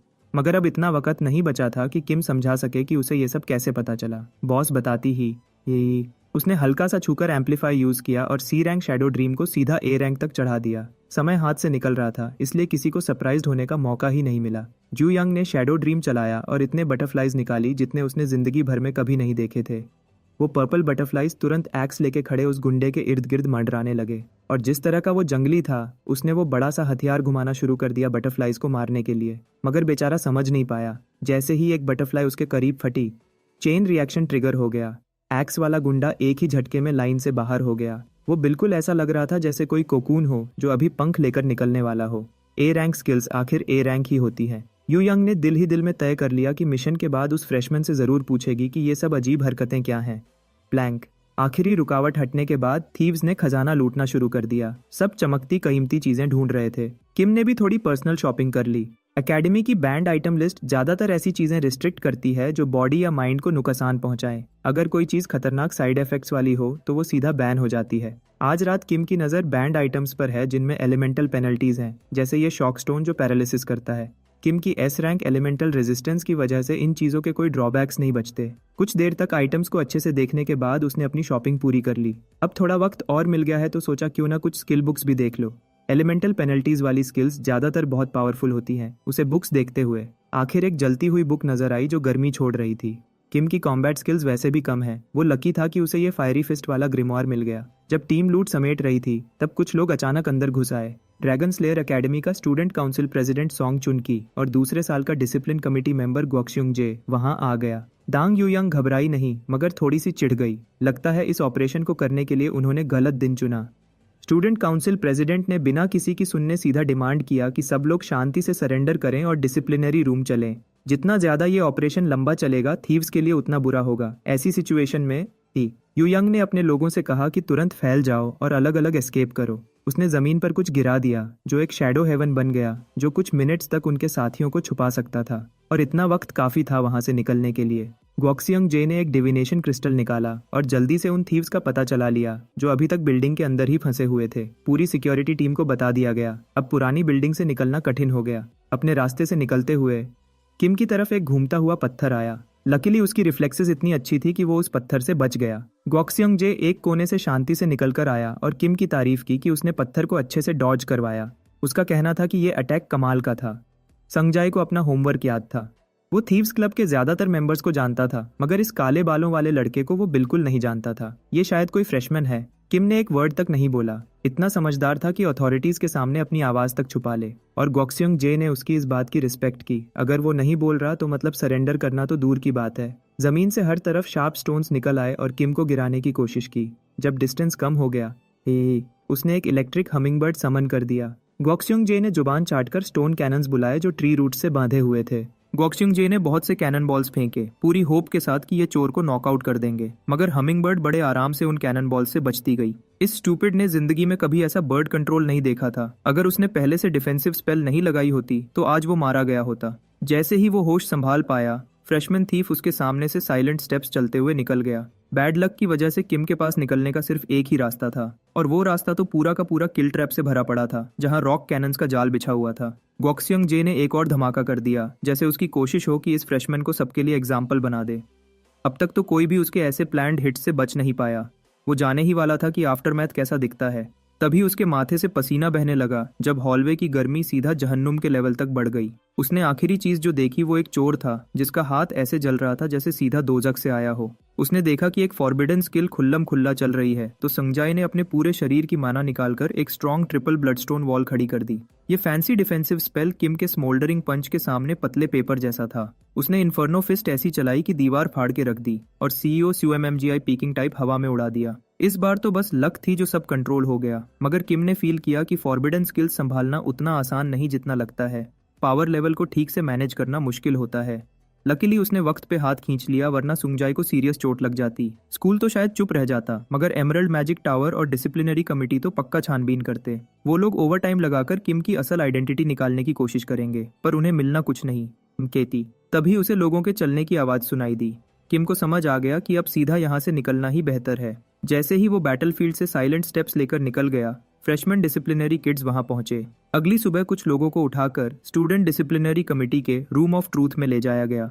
वहां चेयर पर बैठी डांग यू यंग ने इतनी जबरदस्त एक्टिंग की कि वो बिल्कुल मासूम लगी। इतना वक्त कस्टडी में बीत गया कि स्टूडेंट काउंसिल प्रेसिडेंट भी तंग आके रूम से निकल गई। अब डिसिप्लिनरी कमेटी चीफ ओसेहुन ने इस केस की बहुत शांति से इन्वेस्टिगेशन की। उसने बड़े आराम से टेम्पररी स्टोरेज का आइटम लेजर यू यंग के हाथ में दिया और उसने पेजेस को इतने शौक से उलटा कि जैसे दिवाली की शॉपिंग हो रही हो। उसने दिल से किम को थैंक यू कहा, जो उसने सबकी हेल्प की। छोटी मगर कीमती चीजें उसके क्लब ने चुराई थीं। कमेटी चीफ और सबको पता था असली चोर कौन है, मगर वो कैसे आइटम्स छुपा रहे हैं और उनके पास क्या प्रूफ है, ये उनके हाथ नहीं लगा। और यू यंग ने हमेशा की तरह हर आरोप को झूठा कह दिया। अगर बिना ठीक ठाक सबूत के उस पर केस डाला भी गया तो वो टिक नहीं पाएगा। अभी तो चीफ बस एक कमजोर सी डिसिप्लिनरी एक्शन ही ले सकता था। रूम ऑफ ट्रूथ से निकलकर वो बाकी डिसिप्लिनरी कमेटी से मिली, जो रूम के अंदर लोग गिन रहे थे। उन्हें लगा उनका एक कोर मेंबर मिसिंग है। उसको इतना खुश देखकर सोंग चेन हाय और गुस्से में आ गई। उसके दिमाग में ये बात पक्की थी कि मास्टरमाइंड बहुत ही बेशरम है जो इनोसेंट बनने की एक्टिंग कर रही है। आखिर गुस्से से फटके चुन ही चिल्लाई कि उन चोरों में से एक ने तो इन्फर्नो फिस्ट जैसी खतरनाक स्किल चलाकर सीनियर गॉक्स्युंग जे को हॉस्पिटल भेज दिया। सच्ची बात तो ये थी कि यू यंग को खुद नहीं पता था वो क्या कह रही है। अगर वो गेस करे तो इस ऑपरेशन में सिर्फ एक बंदा था जो फॉरबिडन स्किल यूज करने की कैपेसिटी रखता था। इंटेरोगेशन के बाद क्लब लीडर सीधा क्लब गई और किम हो के हाथ चेक किए। वो ये देखकर शॉक्ड हो गई कि उसके हाथ बिल्कुल ठीक थे, एक भी जलने का निशान नहीं था। किम ने तो छुपाने की भी जरूरत नहीं समझी कि हॉस्पिटल में भेजने वाला वो ही था। वो 4 आंखों वाला स्टूपिड भूल जाओ, अब तो लूट का माल चेक करने का टाइम है। जब उसने लाइफ क्यूब में इतने कलरफुल आइटम्स देखे, जू यंग के मुंह में पानी आ गया। उसने कभी इतने सारे कलरफुल आइटम्स एक साथ नहीं देखे थे। इतनी जबरदस्त लूट देखकर तो समझ लो कि उनका डील पूरी तरह से कंप्लीट हो गया। बस किम निकलने ही वाला था कि जू यंग ने उसे रोककर एक प्रॉपर इनविटेशन दिया थीव्स क्लब ज्वाइन करने का। उसने प्रॉमिस किया कि वो खुद इस नए लड़के का पूरा ख्याल रखेगी अगर वो अलाउ करे तो। कल रात उसने इस लड़के में घमंड और लालच दोनों देखे थे। उसकी नजरों में ये लड़का एक परफेक्ट चोर बन सकता है। सुनने में तो ये अपमान लगता है, मगर इस लड़की के मुंह से ये एक कॉम्प्लीमेंट है। खैर, किम ने रिक्रूटमेंट ऑफर को मना कर दिया। उसे लगता था कि ये लड़की उसे ज्यादा इसलिए चाहती है क्योंकि उसके पास लाइफ क्यूब है, और वैसे भी उस क्यूब को बेचने का तो उसने ऑलरेडी सोच लिया है। सबसे ज्यादा उसे अब चाहिए स्पेशल प्रैक्टिस रूम के सीजन पासेस, लगभग 4। वैसे भी बैंड वेव इम्यूनिटी तो सिर्फ एक छोटी सी बोनस फीचर है। इस क्यूब की असली पावर तो उसकी कोर एबिलिटी है। उसने वादा किया कि वो इस आइटम की फुल डिस्क्रिप्शन उसे बता देगा, बस एक छोटी सी हेल्प के बदले। किम बस चाह रहा था कि एक छोटी सी इन्फॉर्मेशन मैजिटेक क्लब के हेड तक पहुंचा दी जाए। खबर ये कि एक फ्रेशमैन ने 10x10x10 क्यूब कंप्लीट कर लिया है। यू यंग मान गई, और जब उसे पता चला कि ये लाइफ क्यूब असल में क्या चीज है, ये स्टोर्ड लाइफ आइटम्स की इफेक्ट्स को 1.3 टाइम्स तक बूस्ट करता है, तो उसके होश उड़ गए। इतनी पावरफुल चीज तो कुछ फैक्शंस में किसी भी दाम पे बिक जाएगी। जाने से पहले जू यंग ने रिक्वेस्ट करके किम से कहा कि वो उसकी इनविटेशन को सीरियसली कंसिडर करे, चाहे क्यूब उसके लिए इंपॉर्टेंट हो या नहीं। उसने कहा कि उसे किम के पास जो कुछ है वो सब उसके लिए बहुत वैल्यूबल है, तो किम ने भी प्रॉमिस किया कि वो इस बारे में सोचेगा। वीकेंड गुजर गया और चंद दिन की खामोशी ने डिसिप्लिनरी कमेटी को भी जरा शांत कर दिया। आज किम क्लास जा रहा था यान के साथ, जो काफी थकी हुई नजर आ रही थी। मंडे की सुबह ही इतना बोर फील कर रही थी जैसे ज़ॉम्बी हो, जैसे जैसे वो अगले क्लास के करीब पहुंचे। किम को पूरा यकीन होने लगा कि कुछ एमरल्ड मैजिक टावर या नेचर क्लब के बच्चे उसका पीछा कर रहे हैं। उसे वैसे तो फर्क नहीं पड़ता और ना ही वो उनसे डरता है, मगर वो उनके मुंह नहीं लगना चाहता। तो उसने यान को पहले क्लास में जाने के लिए कहा, जबकि खुद कुछ चूहों की सफाई करने निकल पड़ा। सीओ यान ने उसकी बात मान ली, मगर उसने भी उन 2 छुपे हुए चूहों को देख लिया था। किम मुड़कर सीधा उन बदमाशों के सामने जा खड़ा हुआ। लड़की तो घबरा गई और लड़का बड़े घमंड से खुश हो गया कि किम खुद पिटने के लिए आ गया है। उसने बड़े घमंड से बताया कि वो एमरल्ड मैजिक टावर का मेज है। वो ब्लू बालों वाली लड़की बहुत रिस्पेक्ट से किम के पास आई और लीडर से मिलने का इनविटेशन दिया, मगर किम ने उस इनविटेशन को रिजेक्ट कर दिया। किम कहता है अगर टावर लीडर को उससे कुछ चाहिए तो वो खुद उसके पास आए, अपनी चमची भेजने की जरूरत नहीं। लड़का बड़ा खुश हुआ कि किम उनकी बात नहीं मान रहा। उसने हाथ में ग्लव पहना, लगता था थप्पड़ मारने के लिए बहुत दार से उसके हाथ में खारिश हो रही थी। इस बात पे किम भी अग्री था, और बिना उस चूहे की डायलॉग बाजी सुने किम हो ने एक हमिंग बर्ड उड़ा दी, जिसने उस ग्रीन रैट को पूरी तरह से पैरालाइज्ड कर दिया और वो जमीन पे गिर गया। ब्लू बालों वाली लड़की ने देखा कि उसका पार्टनर जमीन पे कैसे तड़प रहा है। उसे समझ ही नहीं आया कि क्या करे। अगर ये लोग लड़ाई ही चाहते हैं तो किम जरूर उनसे लड़ेगा। लड़की समझ गई कि वो इस लड़के का मुकाबला नहीं कर सकती जो इतनी तेजी से अटैक करता है। उसने माफी मांगी और हमिंगबर्ड की मूवमेंट से समझ गई कि किम काफी स्किलफुल फाइटर है। उसने माफी मांगी और किम मुड़ गया। कम से कम एक चूहे में इतनी अकल थी कि समझ जाए कब पीछे हटना है। ब्लू बालों वाली लड़की को यकीन हो गया कि किम के डरपोक होने की अफवाहें सिर्फ झूठ हैं। मिस्टर रैट को लगता था कि किम हो सिर्फ लक से जीत गया। वो तो अभी से बदला लेने की प्लानिंग कर रहा था। तभी एक मैजिक बुलेट आई और सीधा मिस्टर रैट के सिर पे लग गई। ब्लू बालों वाली लड़की ने तुरंत हर तरफ देखा। स्नाइपर चलाने वाला कहीं भी छुपा हो सकता था। अब वो समझदारी से काम लेना चाहती थी। मगर मिस रैट भी फंस गई। एक और मैजिक शॉट सीधा उसके सिर में लग गया और इस तरह एमरल्ड मैजिक टावर के रिप्रेजेंटेटिव्स पूरी तरह से न्यूट्रलाइज हो गए। क्लास में इंस्ट्रक्टर समझा रहा था कि डंजन्स इस तरह डिजाइन किए जाते हैं कि अंदर जाने वाले लोगों की रिसोर्सेज धीरे धीरे खत्म हो जाएं। अंदर फंसने के बाद रिसोर्सेज का खत्म हो जाना फेलियर के बराबर होता है। हैरानी की बात तो ये थी कि यायन किम से भी बढ़कर क्लास में गई, शायद इसलिए कि वो बाहर कुछ बिचेस से निपट रही थी। आखिर इंस्ट्रक्टर ने अनाउंस किया कि उनका अगला raid test time attack format में होगा। सरफेस लेवल डंजन्स को प्रैक्टिस मोड में कई बार ट्राई किया जा सकता है, मगर असली टेस्ट सिर्फ एक चांस देता है। टाइम अटैक में टारगेट को लोकेट करके टोटम को 5 मिनट के अंदर तोड़ना होगा क्लियर पास के लिए। स्टूडेंट्स को एनकरेज किया गया कि लाइव रेड से पहले अपना सबसे एफिशिएंट रूट प्रैक्टिस करें। और क्योंकि ये ड्यूओ चैलेंज है, शिन ब्युनचुल फौरन पिछली एग्जाम के टॉप स्कोरर गो ब्युन वू से चिपक गया। किम ने भी उस बंदे को कहा कि वो अपने दूसरे दोस्त के साथ पेयर बना ले। लगता है किम अपना पार्टनर पहले ही चुन चुका था जैसे ही इंस्ट्रक्टर ने अनाउंस किया। यायन उसकी स्लीव्स पकड़ के कहती है कि अब वो दोनों एक पेयर हैं। और क्या लगता है मिस और मिस्टर रैट की सजा यहीं खत्म? उनकी सजा अभी भी बाकी है। एक गंजा आदमी जो ट्रीज को कंट्रोल कर सकता है अपनी फ्रस्ट्रेशन और गुस्से अपने ही बंदों पे निकाल रहा था। उसका भाई जो एक डिसिप्लिनरी ऑफिसर है, उसे एक चोर ने पीट दिया था। गंजे आदमी ने मुश्किल से अपने इमोशंस कंट्रोल किए, मिस्टर रैट को नीचे गिरा दिया, वरना बात हाथ से निकल जाती।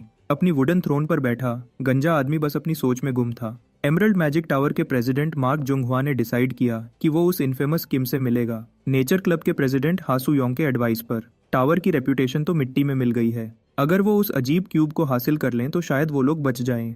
जोंगहुआ ने प्लान बनाया कि एमरल्ड की बेइज्जती का बदला उस क्यूब को हासिल करके लेगा। बॉस का प्लान सुनकर मिस्टर रैट तुरंत बोल पड़ा और रिक्वेस्ट की कि उसे एक चांस और दिया जाए। उसका कहना था पहली बार वो थोड़ा केयरलेस हो गया था। यंगवाइज ने सोचा ठीक है, एक और चांस दे देते हैं और अगर इस बार फेल हुआ तो क्लब से सीधा बाहर। मिस्टर रैट बड़े कॉन्फिडेंस से रिस्क लेकर इस मिशन के लिए तैयार हो जाता है और सेफ्टी के लिए मार्क जोंगहुआ ने कहा कि मिस्टर रैट को एक गोलम भी दिया जाए ताकि वो इस फ्रेशमैन को अच्छे से दबा सके। एमरल्ड टावर में स्कीम्स तो फुल पक रही हैं। इस बीच हमारा हीरो गॉब्लिन स्वैम्प में यायन के साथ भाग रहा है। ये टाइम अटैक ट्रायल को समझने के लिए उनकी पहली प्रैक्टिस रन है। सिस्टम ने किम को टॉप रिवॉर्ड सोलो और ड्यूओ डंजन्स दोनों में अर्न करने के लिए 1 मिनट से कम समय दिया था। सोलो डंजन तो कोई इशू नहीं, उसमें वो आसानी से बच सकता है। ड्यूओ असेसमेंट जरा ट्रिकी है। अगर वो यायन को इस गॉब्लिन इन्फेस्टेड स्वैम्प का फिक्स्ड पैटर्न सिखा देता तो स्पीड रन बहुत आसान हो जाता, मगर ऐसे चीट कोड देकर उसकी नेचुरल ग्रोथ तो रुक जाती। बेहतर है कि वो अपनी रोटेशंस और रूट्स खुद प्रैक्टिस करे। कुछ मिनट भागने और गोलियां चलाने के बाद ये ड्यूओ आखिर पहुंच गया फ्लडेड गॉब्लिन्स डेन में, जहां उनका सामना हुआ स्वैम्प के बॉस से। लड़ाई से पहले किम ने अपनी पार्टनर से पूछा कि क्या वो डॉजेस लेकर चलेगी या सीधा फुल ऑफेंसिव। बॉस को मारने से टीम को 120 बोनस पॉइंट्स मिलते हैं। ये रिवॉर्ड इतना आकर्षक था कि मना करना मुश्किल था, तो रिस्क लेना बनता ही है। किम ने सबसे ऑप्टिमल जगह पकड़ ली ताकि यायन के डीपीएस को हमिंगबर्ड की कंट्रोल से पूरा सपोर्ट दे सके। मगर बॉस मॉन्स्टर इतना स्टूपिड नहीं था कि इतनी ऑब्वियस अटैक को सीधा बॉडी से रोकने की कोशिश करे। फिर भी गॉब्लिन का ध्यान इधर उधर हो गया, जिससे यायन को अपनी राइफल से सीधा क्लीन शॉट लेने का मौका मिल गया। उसने ट्रिगर दबा दिया और गोली सीधा गॉब्लिन के गंजे सिर के पीछे लगी। उसकी मैजिक बुलेट इतनी पावरफुल नहीं थी कि एक शॉट में ही काम तमाम कर दे, लेकिन इससे बॉस और भी ज्यादा गुस्से में गया। तलवार को पागलों की तरह घुमाने लगा। गॉब्लिन का ध्यान अब स्नाइपर की तरफ था। इतने क्लोज रेंज में तो राइफल का फायदा ही नहीं। फिर भी सीओ यायन ने 1 सेकंड के लिए भी पैनिक नहीं किया। उसने बड़े आराम से एम उठाया और गोली चला दी। उसके कॉन्फिडेंस की एक रीजन ये भी थी कि वो किम हो पर पूरा ट्रस्ट करती थी, जो हमेशा सही समय पर सही मूव करता है। उसने एम्पलीफाई का इस्तेमाल करके हमिंगबर्ड को खुद पे कास्ट किया, जिससे उसका रैंक ई से सी तक कुछ समय के लिए बढ़ गया। इसका रिजल्ट ये हुआ कि अब वो बर्ड ज्यादा बड़ा, ज्यादा पावरफुल और ज्यादा वोल्टेज वाला हो गया। पैरालिसिस भी और स्ट्रांग हो गई। अब उसके सामने एक पूरी तरह से स्टन हुआ गॉब्लिन था। यायन ने 5 मीटर के डिस्टेंस से गॉब्लिन पे फायर कर दिया। प्रैक्टिस रन बहुत अच्छे से कंप्लीट हो गया। किल पॉइंट्स, रिमेनिंग टाइम और क्लियर बोनस मिलाकर ड्यूओ ने टोटल 649 पॉइंट्स स्कोर किए। उन्होंने अपना फर्स्ट प्रैक्टिस रन बहुत कम समय में कंप्लीट कर लिया, लेकिन अभी भी इम्प्रूवमेंट हो सकती है। फिर से रन करने से पहले यायन ने अपने पार्टनर से कहा कि वो दोबारा वो मैजिक शॉट टेक्निक दिखाए। अब ज्यादा समय उसके साथ गुजार के किम को समझ आ गई कि ये लड़की असल में कितनी कॉम्पिटिटिव है। उसे गुस्सा इस बात का था कि गॉब्लिन बॉस तब क्यों नहीं गिरा जब उसने पहली शॉट ली, और क्योंकि वो अपने कुछ स्पेसिफिक स्किल्स पे काम करना चाहती है, इसलिए अच्छा होगा कि ट्रेनिंग सेंटर जाया जाए। शूटिंग रेंज में किम ने एक लेसन प्लान बनाया स्किल डिस्चार्ज पे। अभी तक उसकी पार्टनर के माना शॉट्स की क्वालिटी टॉप लेवल है, मगर वो उन्हें बस टूल्स की तरह ट्रीट करती है और इस तरह उनका ट्रू पोटेंशियल जाया हो जाता है। ये समझाने के लिए उसने एक माना बुलेट बनाई और अपने हाथ को मैनेजन बना के दिखाया। इस तरह वो क्विक माना रिलीज और परफेक्टली टाइम्ड स्नैप का एक डिटेल्ड डेमोन्स्ट्रेशन दे सका है। ये डिस्चार्ज का कोर प्रिंसिपल था। ये नॉर्मल माना शॉट जैसा ही है, मगर वो छोटी एडजस्टमेंट्स जो टेक्निक और पावर को बिल्कुल बदल देती है, बस उन्हें पकड़ना पड़ता है। उसके इंस्ट्रक्शंस फॉलो करते हुए एसईओ यान ने किम की फिंगर गन डेमो को कॉपी करना स्टार्ट किया। जब उसने बुलेट आगे भेजनी चाहिए तो वो बुलेट उल्टा पीछे चली गई। यान एक पावरफुल गनर थी, मगर उसे कुछ बेसिक फंडामेंटल्स का पता नहीं था। डिफिकल्टी थोड़ी कम करने के लिए वो दोनों बुलेट्स की जगह सिर्फ माना शॉट शूट करने लगे। यान की असाइनमेंट थी कि अपनी माना शॉट परफेक्ट करे। तब तक किम कुछ खाने के लिए चला गया। जैसे ही वो जाने लगा, यान ने एक ब्लैक कार्ड दिया ताकि वो उससे पेमेंट कर सके। उस कार्ड की चमक देखकर समझ आया कि यान असल में बहुत अमीर लड़की है। कैफेटेरिया पहुंचकर किम ने अनलिमिटेड फंड्स का पूरा फायदा उठाया और थोड़ा थोड़ा सब कुछ ऑर्डर कर दिया। जब वो काउंटर पर ऑर्डर दे रहा था तो सोर्ड्समैन हान सोमन ने उसे देख लिया। सॉन्ग चुन ही ने भी अपना सिर घुमाया और जो मेटल फॉर्क वो यूज कर रही थी उसके दांतों से टुकड़े कर दिया। ये असल में एक परफेक्ट चांस था वो बात कंफर्म करने के लिए जो उसे दिनों से परेशान कर रही थी। वो किम के पास दौड़ी आई और उससे कहा क्या वो उसका हाथ देख सकती है 1 मिनट के लिए। वो चोर जो इन्फर्नो फिस्ट यूज करके स्टोरेज इंसिडेंट में बच निकला, अब तक पकड़ा नहीं गया। चुन ही बहुत सरप्राइज्ड हुई थी जब उसने सुना कि वो चोर हमिंगबर्ड स्किल में एक्सपर्ट था और थीव्स क्लब से भी लिंक्ड था, और वो एक बंदे को अच्छे से जानती है जो हमिंगबर्ड स्पेल का एक्सपर्ट है। चुन ही किम के हाथ चेक करना चाहती थी। वो देखना चाहती थी कि क्या उसके हाथ पे जलने के निशान हैं। उसने ऐसी एक्टिंग की जैसे वो शर्मिंदा है और वो सच में पकड़ा गया हो, इसलिए उसने अपना हाथ उठाया और चुन ही को दिखाया। जब पहला हाथ बिल्कुल क्लीन निकला तो उसने कहा कि दूसरा हाथ दिखाओ। बड़े गौर से देखने के बाद भी कोई जलने का निशान नहीं मिला। वो एक शॉक में थी और कुछ समय के लिए भूल गई कि किम के हाथ छोड़ने भी हैं। उसे लगा था कि वो चोर किम ही है। अब वो खुद शर्मिंदा हो गई और इस सिचुएशन से बचने के लिए वहां से भाग गई। थोड़ा मजाक करने के लिए किम ने कहा कि पाम रीडिंग से उसका फ्यूचर बताए, और खास तौर पे उसकी लव लाइफ के फ्यूचर के बारे में। उसके इस जोक से गुस्सा होकर उसने चीख के कहा कि उसके बुरे दिन आने वाले हैं। बाकी कमिटी तो अब धीरे धीरे थककर शांत हो रही थी, मगर ये जिद्दी लड़की अब भी चोर की तलाश में लगी हुई थी। खैर, किम ने इस सिचुएशन को इतनी समझदारी से हैंडल किया कि उस पर बिल्कुल शक नहीं हुआ। अगले दिन किम और येन दोनों स्पीड रन प्रैक्टिस कर रहे थे। इस दफा उसने एक बड़ी स्नाइपर राइफल के बजाय 2 पिस्टल्स चुन ली। इस तरह वो गॉब्लिन्स पर एक पावरफुल अटैक कर सकती थी। छोटे एनिमी से निपटाने के बाद अब बिग गन्स निकालने का वक्त आ गया था। हमेशा की तरह किम ने एक सपोर्टिव रोल लिया।